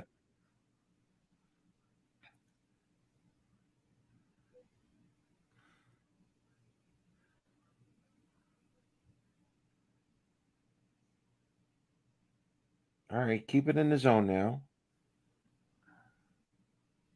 26-12. That's just not good. No.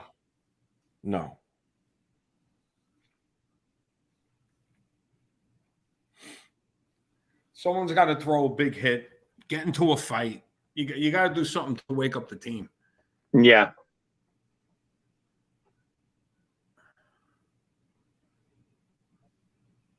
Oh, by the way, little not a trivia note, but a little curiosity. Next time you go through your DVD library or wherever cable network you're watching, and you see the movie Miracle, take a look at the guy that plays Mark Pavlich. I swear to God, it's Brock Nelson's long distant twin cousin. Swear to God. I swear to God, go watch the film, and you're gonna go, Jesus, Gary's right. I'm gonna have to check that out now. Wasn't didn't Brock have a relative on Team USA? Christian. That's right. Yeah. Yeah, his uncle was Dave Christian. Yeah. Nice move. Oh, just shot it wide. I'm about a second behind. That was, again, that's what we were talking. We were talking about Fashing before. Now, God, I love this kid. Yeah. That's what we were hoping from Michael Dal Cole. If Michael Dal Cole could do that along with his shot, Michael Dal Cole would still be in the NHL, and he'd still be an Islander. Where is he, by the way? Finland. He's playing over there. Okay. Yeah, he was playing. A couple of the Islanders were playing over there last year. I forget where he was. I'm looking up Hockey DB right now, actually. Yeah, thank you. Yeah, he's playing in TPS. Yeah. Yes. Yeah. Quite a few Islanders have been playing on that team specifically. All right. 11 points in 19 games. Not bad. No, not bad. Not No, bad for not him. bad at all. Wow. 1 goal, 10 assists. That's bad. Michael Dal Cole's got to score more than 1 goal, even in the Finnish league. Sorry, Dal Cole.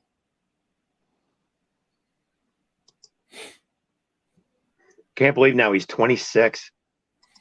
Yeah. Oh, somebody just got buried on the Kraken. Oh yeah, Casey just yeah. Nice. Ooh. Oh, and speaking of Bridgeport depth, there's another kid on that team.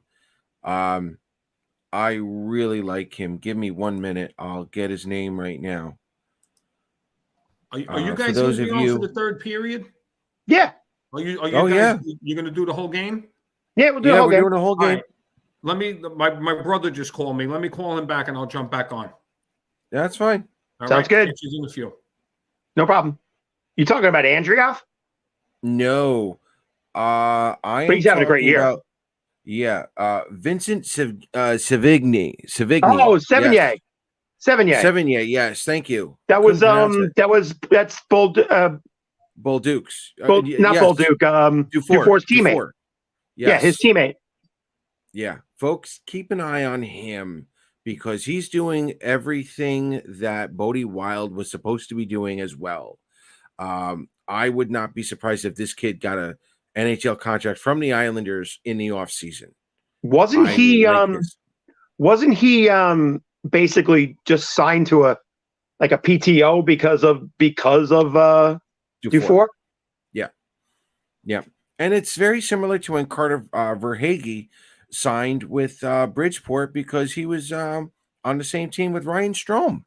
Right. And just a few years ago, Noah Dobson's teammate. He was a forward. He was like that Casey Zizekas. Oh, now I'm going to look. He was an overager, but again, he was Dobson's teammate, just in case Dobson was down in the minors. They do that. They'll bring in the star player. They'll bring in a friend or two or teammate to keep that transition, into pros a little easier for these people, for the players. Right. Yeah. I think the Islanders got themselves a steal of a defenseman. That's for sure. Don't be surprised if he signs an NHL deal, folks, because he could replace Bodie Wild, who is doing okay in the East Coast Hockey League, but he's not getting called up anytime soon. No, he's playing in Atlanta, I think. Yeah, I think you're right. Yeah. Yep, because the guy I know that played in Sheffield is now playing for them, for the Atlanta Gladiators. And I know Bodie's his teammate. And also Pellick's brother, I think, plays for that team too. Yes. So, all right. Well, so what are we doing in Montreal? Well, you've got all Saturday night in Montreal. So, Oh, baby. I know. I got to be careful with you. Yes. Yeah. Well, if Sue's online, she could tell us what we can do in Montreal. But yeah, I mean, like I said, it's the main drag. The young street of Montreal is St. Catherine, and it's when you look at the front of the hotel, if you walk 2 blocks one direction, you're at the Bell Center. If you walk 2 blocks the back direction, you're on Catherine Street. Okay. And great restaurants, great shops. Also the Canadian Ballet. Yes.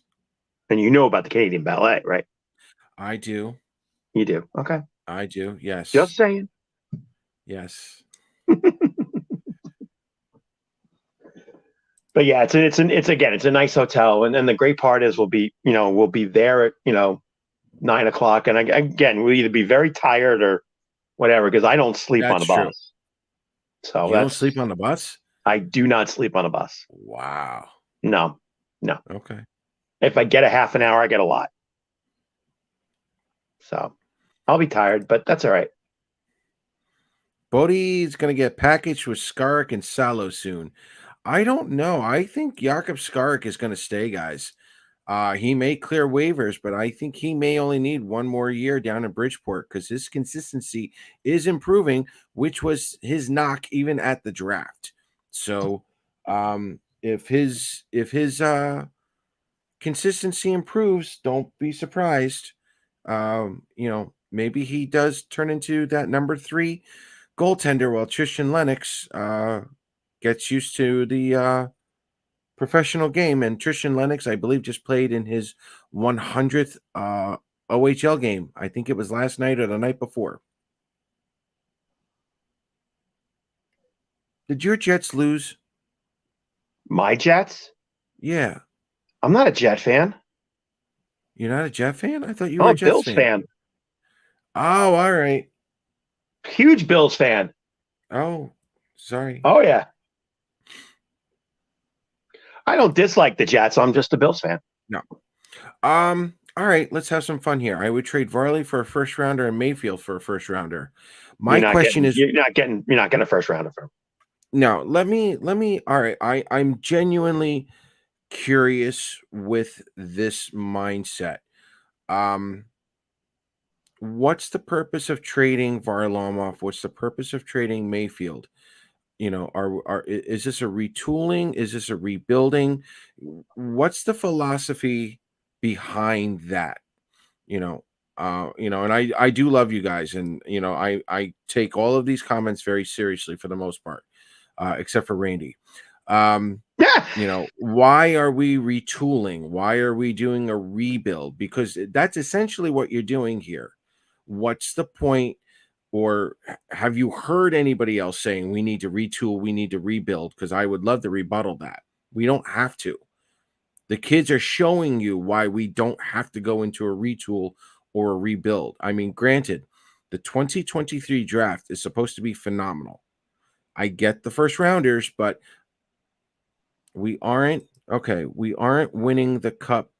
So get 2 great picks, and that's the philosophy. Okay. I'm gonna go and this is not an insult to Yankee fans, but if you're a Yankee fan, I understand where that mentality is coming from. It's Stanley Cup or bust. But if you trade away Varley and Mayfield now, you may not make the playoffs.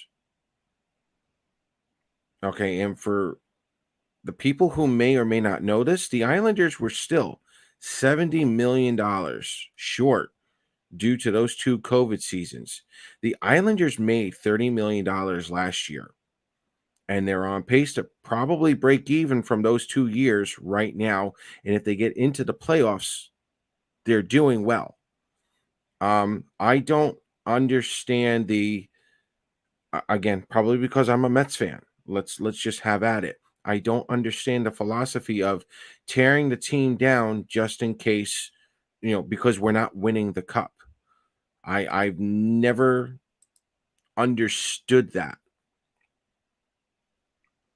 Let me just tack on to Mark's comment. And again, I'm not saying this in a negative aspect either. You have a guy like Scott Mayfield at the end of his contract, okay? He's only making $1.4 million a year, okay? He signed a very totally team-friendly deal. So it's not like you're taking money off the boards. Right. So the thought of getting a high pick for a guy in that situation, if you're a team that's trying to make a playoff push, you're not getting a pick higher than maybe a 5th if you were going to trade Scott Mayfield today. You won't get anything higher than a 5th round pick, if that. It's just not going to happen in this league. And that's unfortunately the mentality that a lot of fans are guilty of. And sometimes even I'm guilty of it. But when you sit back and look at it, you look at the situation, there's no way in God's green earth you're getting a high pick for a goaltender who's done well as a backup, but is not a number 1 right now and is not expected to be a number 1. So why would a team trade a first round pick for him? It's just not going to happen. And bottom line. I'm going to answer Mark's question here. Do we need Varley? Yes, we do. We do. absolutely need Varley, especially for the playoff run. I mean, look at what the Rangers, look at that Pittsburgh Ranger game. If Pittsburgh didn't have, I mean, Louis Domingue literally took the Rangers to 7 games. If Pittsburgh had decent goaltending, the Rangers are an afterthought. Yeah. And yes, I am bragging about Bolduc. He can replace Mayfield. And my answer to that is no, he cannot. I will say this now. Samuel Bolduc is not ready for full-time NHL work. No. Absolutely not. Hold on. I can even give me 1 minute, guys, and I will. Here we go. And oh, you're over here. I don't want you over here. Samuel Bolduc right now. What am I looking at here? Oh, no, wrong one. Okay. Samuel Bolduc at this point, in terms of defenseman, he's not even ready. He's at a Matt Donovan level. Not even.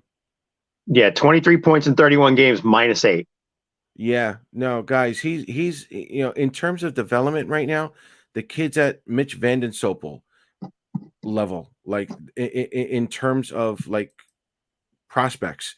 What I'm hoping the Islanders do with Samuel Bolduc is the exact same thing that they did with Noah Dobson, which was play him as a 7th defenseman next season, but get him in 30 games, 40 games, kind of like what they're doing with Sebastian Aho this year. Could he clear waivers? Maybe. But, he's coming up to a contract year and he's a restricted free agent. But the waiver claim, there's nothing good there. So, for me, if you can slowly groom Samuel Bolduc on that left-hand side and treat him like a Noah Dobson for the first half of the season and then play him, absolutely. But there is no way right now Samuel Bolduc is replacing Scott Mayfield. No chance. Absolutely not. And anyone who tells you that, yes, he's ready, sorry. I would never do that to you guys. I like his progress. I think it's all coming together. He has earned a cup of coffee, but that's it. Next season, maybe half a season in the NHL if he can. And I will do this with Varley as well. I will do this with Mayfield. I honestly believe both will re-sign with the Islanders. I think they do. Varley loves it here. Varley will take less money to play with Sorokin, to play with the Islanders, so on and so forth. Scott Mayfield, yes, he's due for a contract, but again, if he goes somewhere else, is he really going to make it to a long playoff run? Maybe not. If he's looking for $4.55 million, you're probably not heading towards a playoff team. Look at what Nick Leddy just did. What did he sign for? $6 million? Yep. He's not making the playoffs, guys. No. So Mayfield has a personal decision here.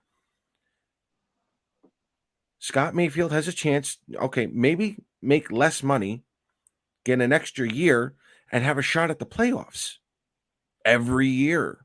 Or he can take more money and not make the playoffs anymore. Or he can be, trade bait at the trade deadline and maybe get a cup. Look at what Mark Streit did. He took more money, went to Philadelphia. Philadelphia did nothing. And it wasn't until he got traded to Pittsburgh at the end of his career that he won a cup or something like that, right? Mm-hmm. Yep. Yeah.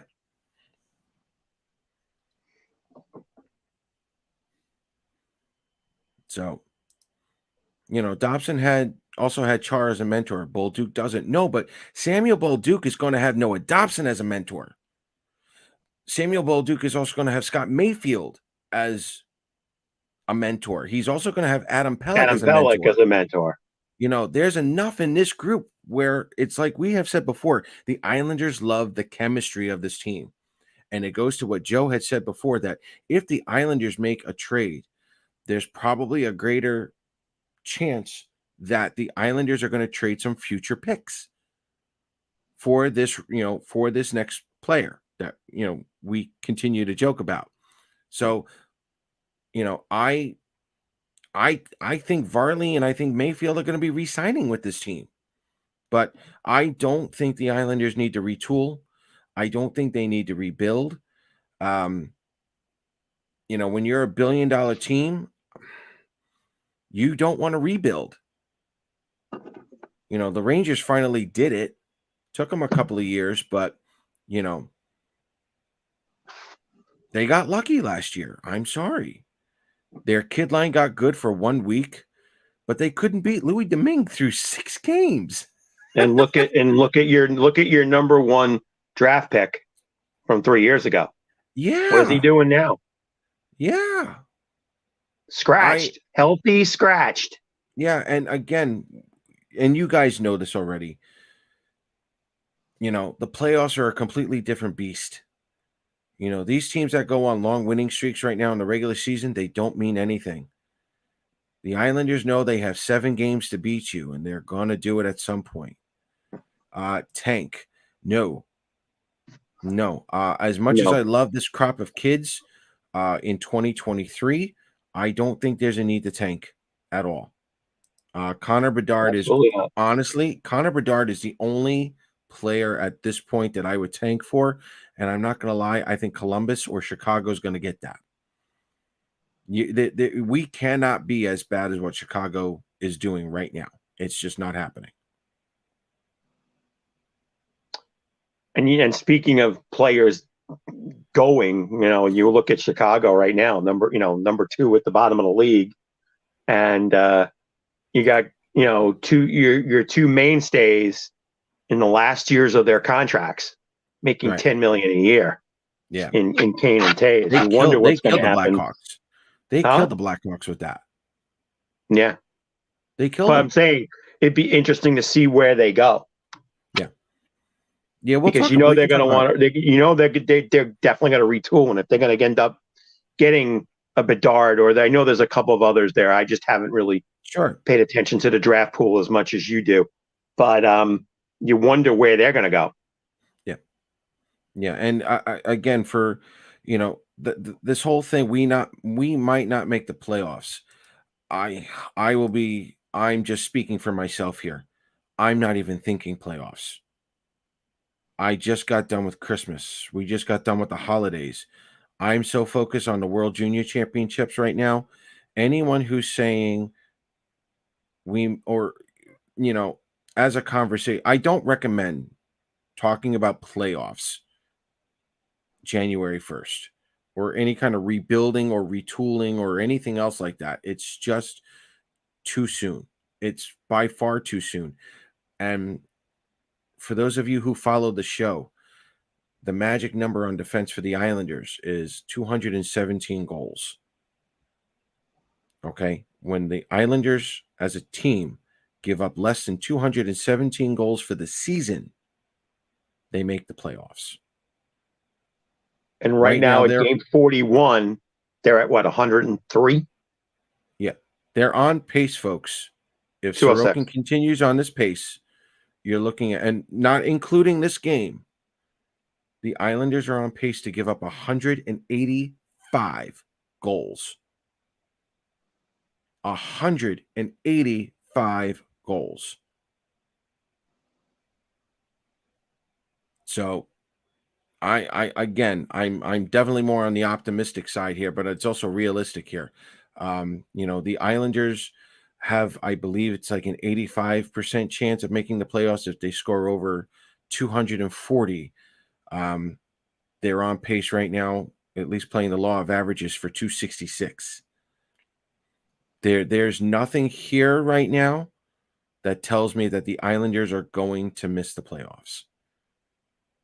And if you look at the cap right now, the Islanders are on pace for $4 million plus by the trade deadline and cap. If Lou doesn't make a move, okay, now we can talk. Now we can have a serious discussion,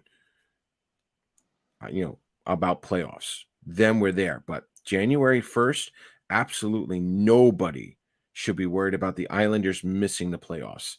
The only teams that should be worried right now are the Florida Panthers, the the Ottawa Senators, the Flyers. That's it. Out of the East. I mean, Columbus has been out. The Habs have been out. It's just too soon. Do you see us trading the first round pick? James, great question. I'm going to go yes, depending on the player. Uh-oh. Wait, Sorokin. Hold on. Uh-oh. I don't know. I don't know if you heard Wonderful. Claire yelling.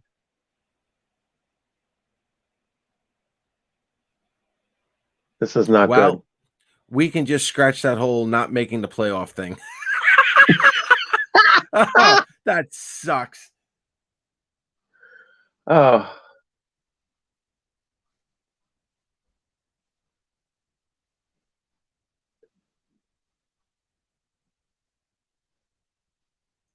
Bring in Corey Schneider. What happened here? I got to say groin pull. Yeah. Yeah. I'm just looking to see. Yeah, he came in too Doesn't tight. look it, but yeah, it's weird.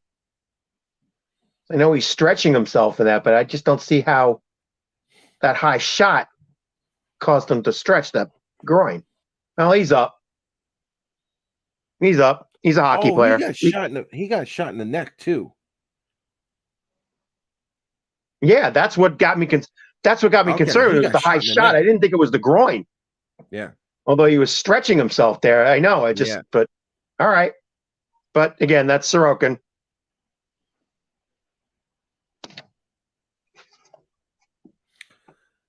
So yeah, trading the first round pick, depending on the player, I'm gonna go yes.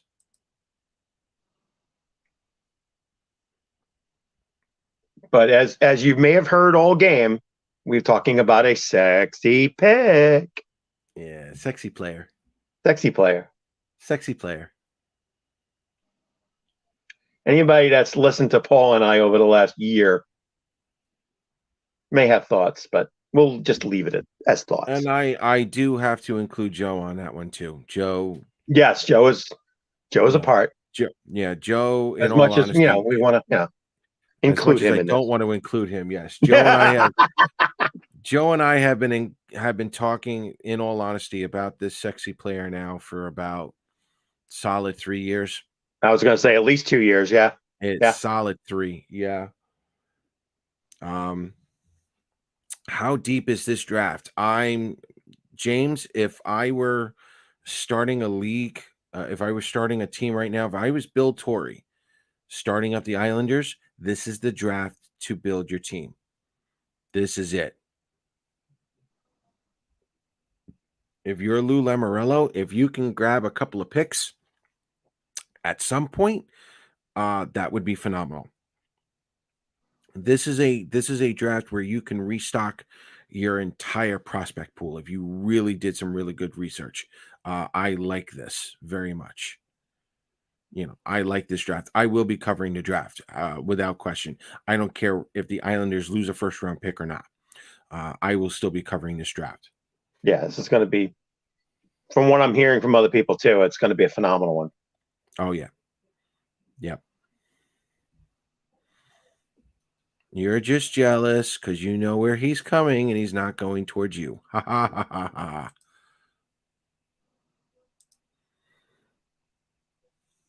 Yes, James, I'm going to throw in Ratu, and I'm also going to say Kallio-Delius. Kallio-Delius was the Swedish defenseman that we got last year. He had, first round potential. He was supposed to be drafted, I believe, somewhere in 20 through 25, if I'm not mistaken. And he fell to the Islanders. So the Islanders have done very good with their drafting. Even William Dufour. William Dufour in the 5th round. Obviously, he's more than that. The Islanders have done very well drafting in the lower rounds, which is something that Aho just went down badly too. Uh-oh, I'm watching it. He's up. He's getting up. Maybe. Yep, he's up. Looks like he lost an edge. Yeah.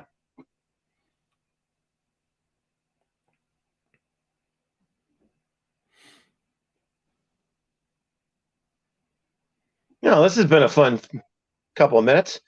Oh, And of course, yeah. outshot 4. Big important third period, and outshot 4-0. And they're being outshot 30-12 this entire game. Yeah. So Yeah, they showed they showed a graphic, the 3 games of the homestand. I think it was 21 and 22 shots they gave up, and of course they gave 26 after the first 2. right.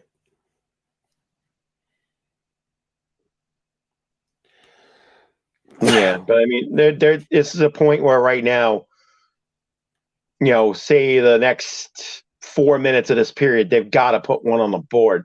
They've got to change the they got to change the momentum. They're still falling into the same.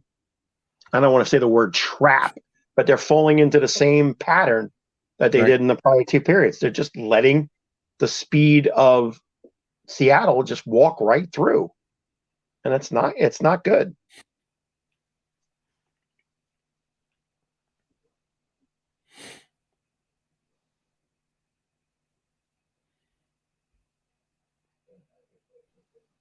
If Josh Bailey wins a Stanley Cup with the Islanders, does his number get retired?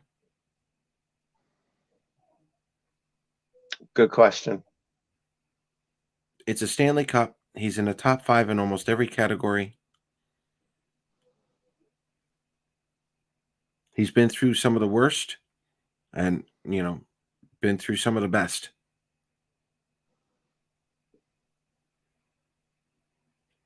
Yeah, that's a tough question. I don't think Liam Nelson. A cup would be a nice, yet. What? I don't think Liam Nelson would just yet. No. They have a few more years to go,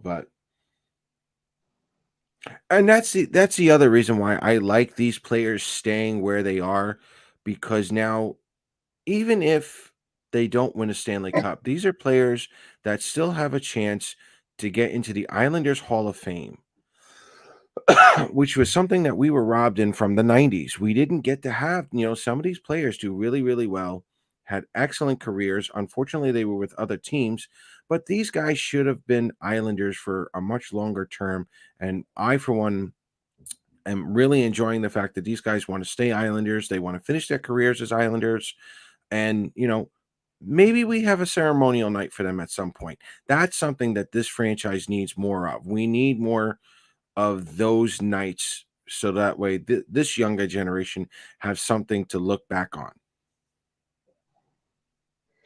Yeah, I mean, there's some people that should have been, put in a Hall of Fame situation. Obviously, people of my age, and although I think he's had the opportunity but has said no, is Pat LaFontaine. That would be one. He said twice. No, he said no twice already. He said no twice. Yeah. And I don't think it's with this ownership group. I don't think it's a negative thing. I just don't think he wants to do it. No. Looking, I don't know how many other players you would actually potentially put to that list. Maybe a Brent Sutter with winning 2 cups and being, a 6-year captain. Maybe. Kenny Morrow. It's hard to put a nail on anybody, further up. Kenny Morrow, yeah, I mean, Olympics, 4 cups, solid, defenseman. But I wouldn't say, again, I wouldn't say retire. I really don't. I don't think, now that I'm thinking about it a little more, no. If Josh Bailey won a Stanley Cup, would you say retire number 12? I'd say no. Okay. No, I wouldn't. Good. Not with the 8 that are up there. It'd be hard to put somebody else up there. Okay. With, I don't want to say less. I don't want to say less accolades, but right. I would definitely say Islanders Hall of Fame. Islanders Hall of Fame without question. Without question. And I think they really should bring that back. It's been a long time since they did that. And they really should bring some of those names back into the fold. But yes. I don't say number retirement. It just doesn't, Right.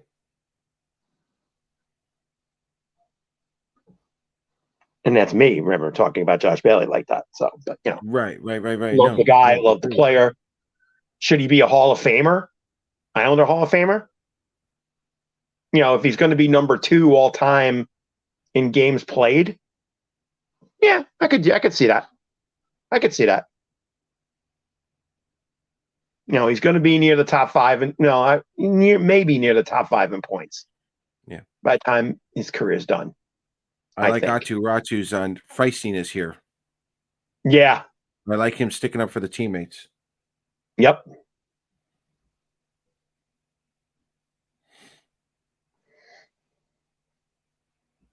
Again, who blocked the shot? Parisi. Yeah. That's just.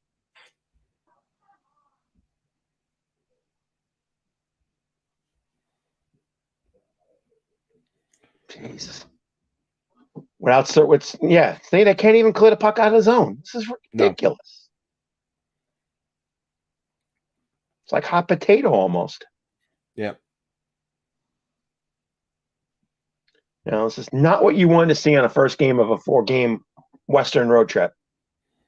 Vancouver's played better of late. A weaker team. They've got to come with a better attitude on Tuesday night. Because Thursday Edmonton's going to run for bear. Right. And the good thing is they're without Draisaitl for a while. Right. And then you got Calgary. You got Calgary the next night. Is that on a Friday? Yeah, Thursday, Friday. Damn. Yep. Damn. Oh no, Friday, Saturday. Friday, Saturday. I think it's Friday, Saturday. Ooh, I'm off on Saturday. We're doing a show on Saturday, and you know what? We're gonna make fun of Randy all night. Get ready, Randy. We're trash talking all day Saturday. Yeah, it's not a Hockey Night in Canada game, is it? The Western game. I hope so. That'd be nice. I hope so. Yeah, there's just I agree with this, James. I like the I do want to see Kyle and Cal return to the lineup at some point. It's what Gary and I were saying before. Holmstrom had a good run. I think it's time to send him down. In all honesty, Ratu is having a good run right now, but if he starts to fade, you have to send him down. Get Kyle back in, get Cal back in, get this playoff ready team in sync, ready to go. Kyle's numbers weren't necessarily the greatest, but it was consistent. He was playing consistent. Cal's a warrior. We all know that. We all know what he's capable of. But yeah, I really think the way this team is situated right now, you keep Fashing here. Yes. You definitely have him, involved and go from there, Yeah. Sexy Saturday. I like that, Sue. Yeah. Oh, it's Thursday, Friday? Oh, it is Thursday, Friday? Oh, crap. Damn. I got a bow on Friday. I took off last week. I can't take off this week. Damn. Oh, well. Oh, wait. What time's the game, though, Randy? 9 o'clock. 9 o'clock Eastern. Damn. All right. I'm still going to cut Randy off for the day. No, I won't cut him off for the day, but if the Flames win, I'll cut him off on Saturday. Nice. But he knows that. That's been our ritual for like 15 years now. Mm-hmm. Freaky Friday then. Yeah. Hey, Sue, pet Duds for me. Anyone knows her, she's got a beautiful greyhound named Dudley. Mm-hmm. And she'll have to leave at her house for the weekend when she comes to Montreal. Oh, yeah. And of course, Tolvanen is that Nashville Predator now turned Seattle Kraken who scored on that goal. So I'm sure there's going to be someone like, we should have gotten Tolvanen. It's only his first goal since he's been there. Yeah. Duds is sleeping. So as a hockey fan, how excited are you with the Metro being as jam-packed as it is? Love it. Because it makes every game important. The only thing and we all, we all heard the stories and we all know what happened. It sucks that the Islander Ranger series is over before New Year's. Yeah. That's just insane. I really think they have to work on the schedule part that you can't have the Islanders and Rangers play 3 times. No. That's just no insane. No. It's insane. The only time I get to yell at my family now is if they make it to the playoffs. The Rangers and Islanders play in the playoffs. That's it. Yeah. Yeah, that's for sure. I literally have to go almost 10 months, give or take. That's just horrible. I mean, I love my family, but man, there's no trash talking for at least 10 months. Trash talk We also baseball. did that at Christmas. What's that? Trash talk baseball. Yankees and Mets. It's better to just ignore Yankee fans. Just let them go through their own little phase and whatnot. Yeah. Now that the Mets are big spenders. Yeah, finally. Yeah. Let me in, Paul. Oh, wait. No. Well, hold on here. Let me in, Paul, so I can defend myself. No. No. You get nothing and like it, Randy. No. You're the enemy right now. No, you're the enemy this week. No. Don't even go on Leafs fan because that's crap right now. All right. Even I'm going to be very surprised with this. Edmonton and Calgary don't play against each other for the rest of the season either. What the heck? They're done? Wow. Like, that's just ridiculous. Oh, good shot.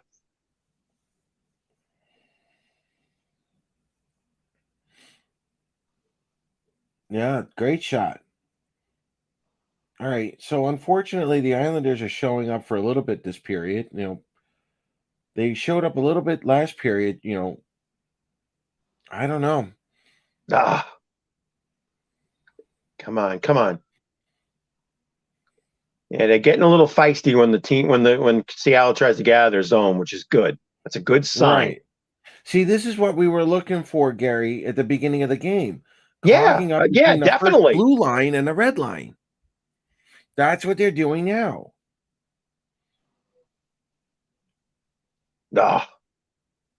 Great idea, but Villiers just didn't hit the mark.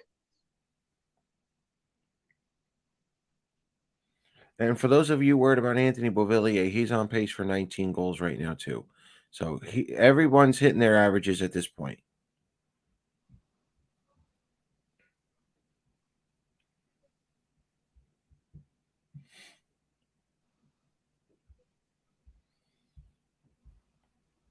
This is the team that we needed to see after the first 5 minutes of the first period. The first 5 minutes of the game were great. That was a typical road game. This needs to be better. This is what we should have seen beforehand. Yep, for sure. For sure.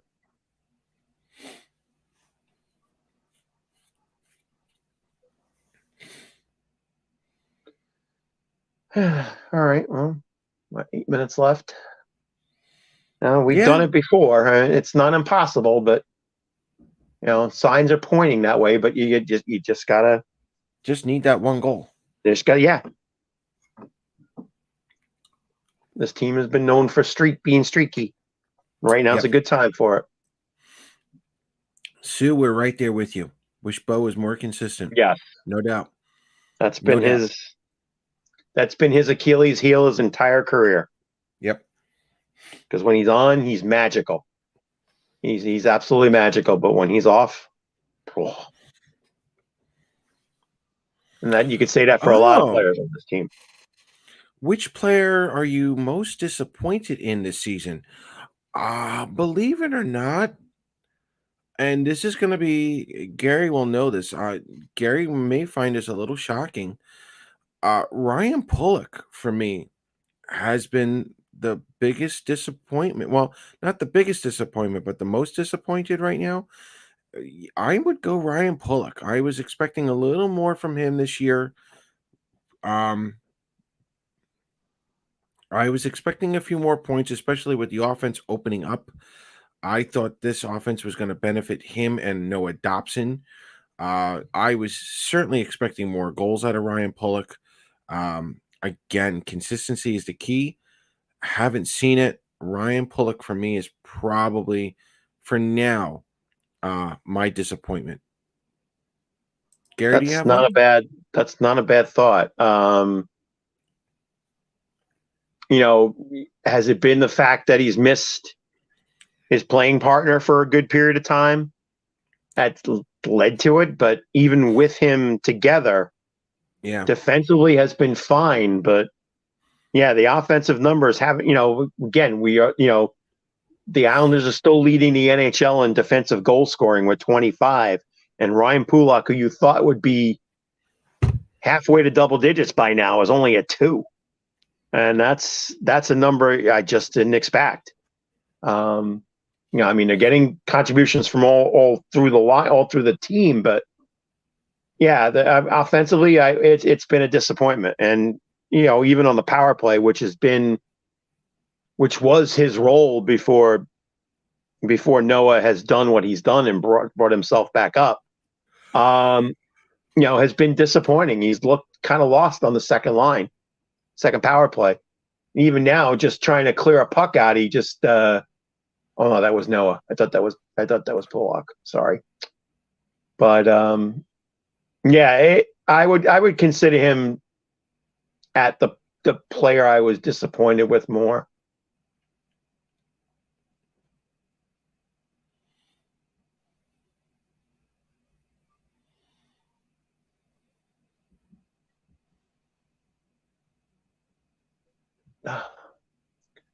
Just I hear that voice upstairs, and it sounds like I'm scratching a chalkboard. Uh-oh.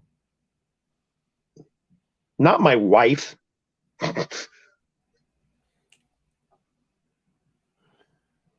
You didn't specify. My wife doesn't talk like that. Come on. I fell in love with her giggle. I'm not going to talk about screaming. Nice comment. Nice.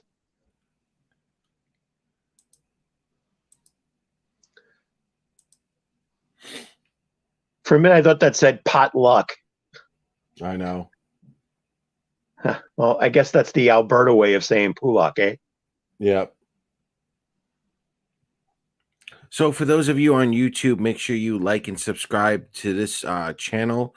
We'll be doing more of these, especially on the away games, and we'll be going back to our regular, scheduled shows at some point. Follow us on Facebook and Twitter.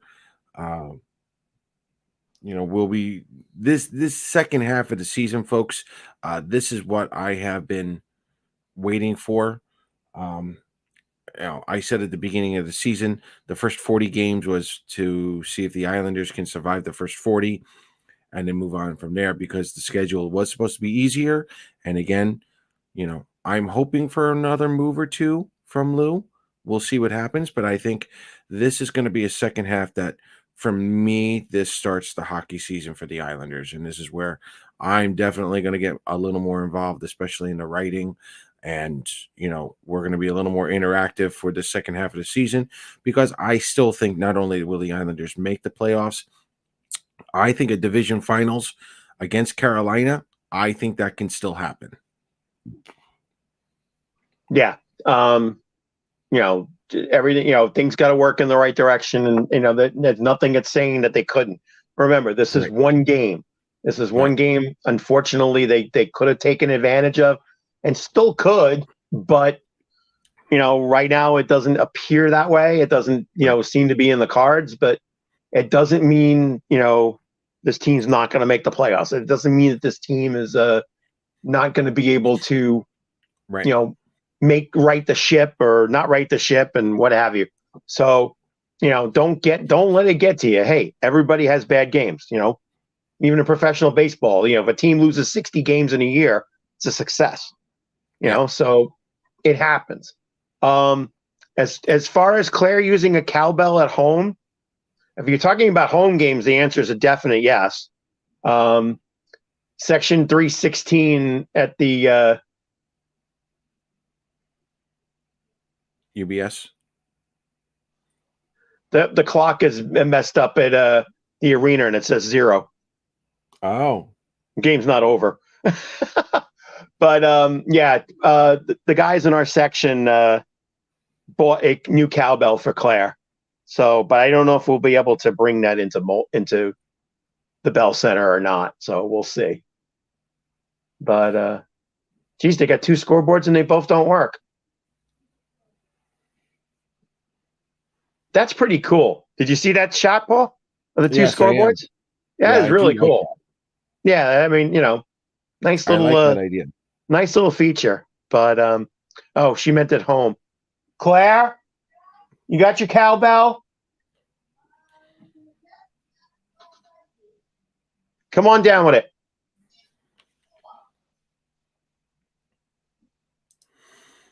Anyone that would interest you on the Jackets since they are out? No, I don't think the Blue Jackets are going to help the Islanders.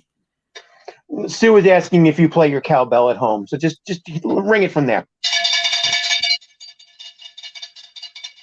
But there's nothing to ring about. There's nothing to ring about, I know, but she wanted to know if we had the cowbell. We have. So yeah, we Okay. will be doing some lives while we're in Montreal, and we'll be doing a little more writing. We'll do a little more.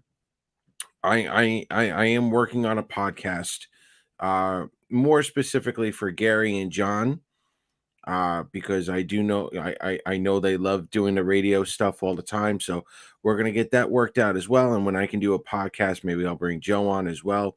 We'll go from there. But we're still in the planning stages. I want to get everything right, and getting things correct, and Yep. not doing it halfway, if you guys know what I mean. Yeah. So a D-man or a forward, who you think is more possible? I am going to go forward.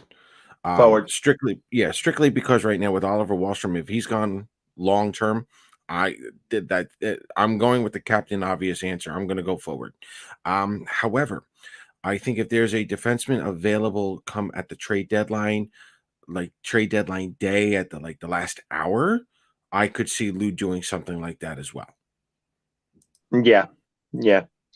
We mentioned one name. There's another name from that city as well, a younger player with a positive upside. So, I mean, that's another option. There are a bunch of others, that could fit a bill. Okay. But I still think a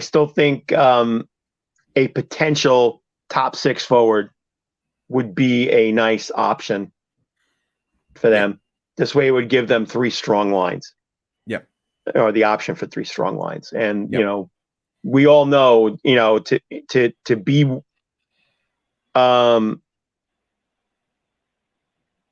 wait a minute, Randy, what the hell are you talking about?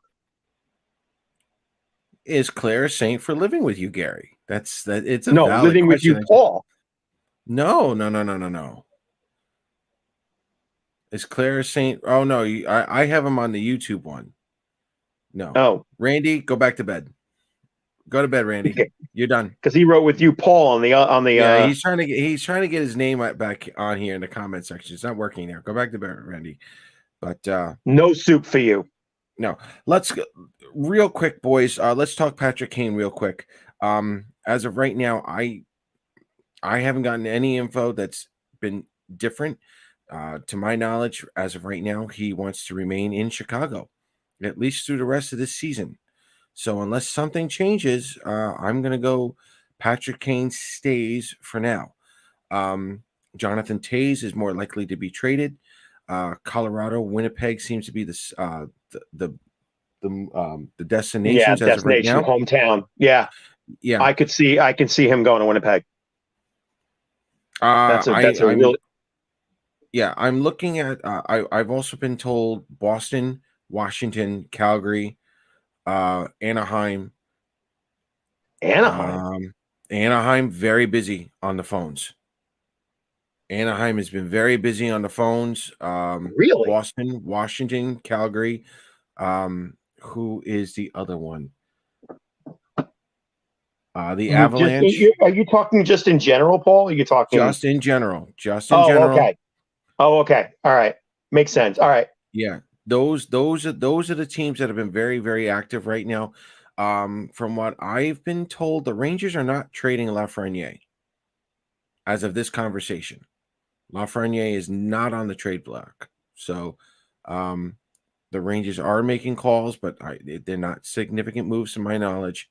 I'll dive into this one. Is Eric Carlson a possibility if the cap thing gets figured out? At some point, I would have said yes, but I think with the cap only going up $1 million, I can't see the Islanders doing it. No. In the video game world, it's a great deal. Yeah. When is the trade deadline? I think in March or February. I think the early part of March. Yeah. Okay. Late February, early March. So 2 months away. Let's go with it. Let's go with that. Yeah. 2 months away. Still plenty of time to make a move. Still plenty of time for Lou to gather up a little more cap space to make a trade. And what the kids doing as well as they are, there really is no rush. 3 minutes left. You wonder now, do they, would they pull Sorokin at this point if they get a rush forward? Maybe. I will say this though, I don't like the idea of pulling the goalie so much. If you're 3-1, no, he's out. He's out. Yeah, see, I'm not a fan of that. The Islanders have a lot of empty net goals this year. Yeah, a lot. Doing things just like that. Oh, that bothers me. And again, that's Pulock. Yep. And again, it's one of those situations. How many guys are still playing with injuries right now? You never know. You won't know until the end of the season. Right through the crease. Shoot the puck.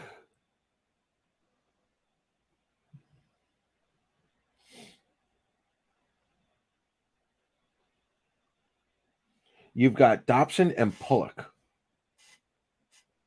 out there right now. My goodness. Dobson's got to set up Pulock. Yeah. That's got to happen. I see in that sense, I don't want Dobson shooting it. Dobson should be setting up Pulock. And just missed. All right. Icing 133 left.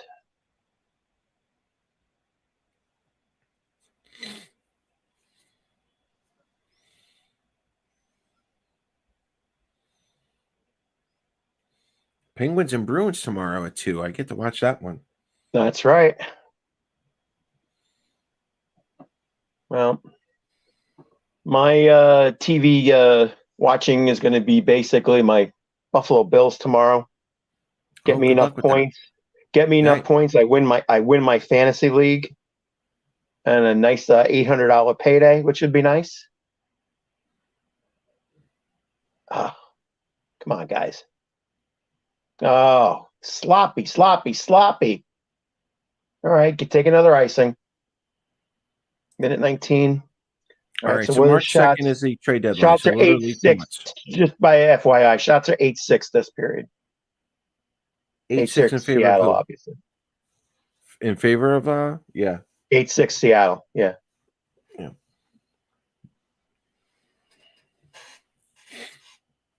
What's March 2nd? Oh, March 2nd is the trade deadline? Okay. Yeah. All right. All right. Since we seem to have another Bills fan in here, go ahead. Go Bills. That's fine. Yeah, go Bills. Yeah. You're not in my conference. I'm not worried about it. You're not even in my division. That's fine. You're a Giant fan, right? My Giants are going back to the playoffs. I think it's a great story. I love it. I really do. Yeah. I'm very happy for Giant fans. They've suffered through a lot, and they're going to make the playoffs. Dable's a great coach. Yep. Of course, I'm a little biased because he coached my team last year. But I would love to see Miami miss the playoffs, though. I wonder why. There's a couple of reasons why, actually. I know one. And he wears a shower cap.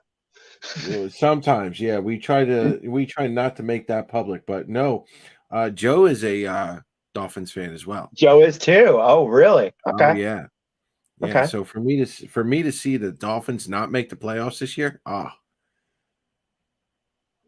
And they play the Jets next week, right?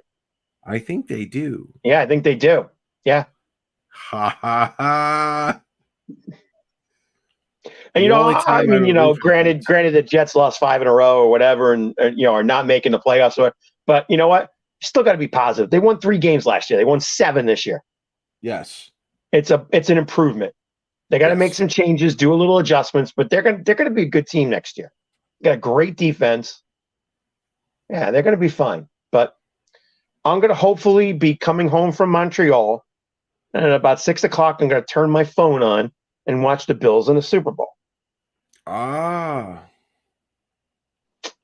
Yep. That's my hope. Good. So once again, ladies and gentlemen, what are you doing? Is that Dobson who made that pass? Yes. There it is. Game over. Yeah, I just heard the groan from the wife. There you go. Yeah. Oh, it's not going to be a fun night tonight. No. Well, all right. Post-mortem. Put this in the rearview mirror. Yep. Show the lack of gap control. Yep. Something they have to correct. They've got a team in Vancouver that's basically, once you get past the one line, you can do the job. Yeah. But come back to what brought you here. What got you to this point is being strong, neutral zone, blue line to blue line. That's what you have to do. Yep. Agreed. So again, guys, thanks for coming on. Don't forget to follow us on YouTube. Hit that like and subscribe button. Don't forget to follow us on Facebook and Twitter at Isles Talk. Gary, where can they find you on social media? At Isles Mets 63. And you can find me at P_Kreischer on Twitter. We love talking hockey all the time. We will probably be back. I don't know when. Thursday. I think I'm working late on Thursday. Friday. Yeah, I'm on starting Tuesday. I'm on year end. Oh, yeah. Yeah, January is my worst month of the year. I will say that. His worst month. All right, so I'm thinking probably Saturday, guys, because I'm off on Saturday. So if you guys want to get together for a show, come on in the comment section. Again, I also let fans come onto the show. If as long as you behave, unlike Randy, you want to come on the show and be a guest, come on in. I'm all for it. But Randy is if the Flames beat the Islanders, Randy will not be a guest on this show for at least a month. Again, any fans want to come on as a guest and we'll talk hockey, I'm all for it. So thanks again for Joe for coming on, and thank you again for John Panarese showing up. Gary, we made it through another full game. Yeah, we did. It was fun. And we'll keep in touch. And thank you guys for coming on. Let's go Islanders, and we'll probably see you guys on Saturday. Let's see what we can do. Sounds like a plan. Okay, bye guys.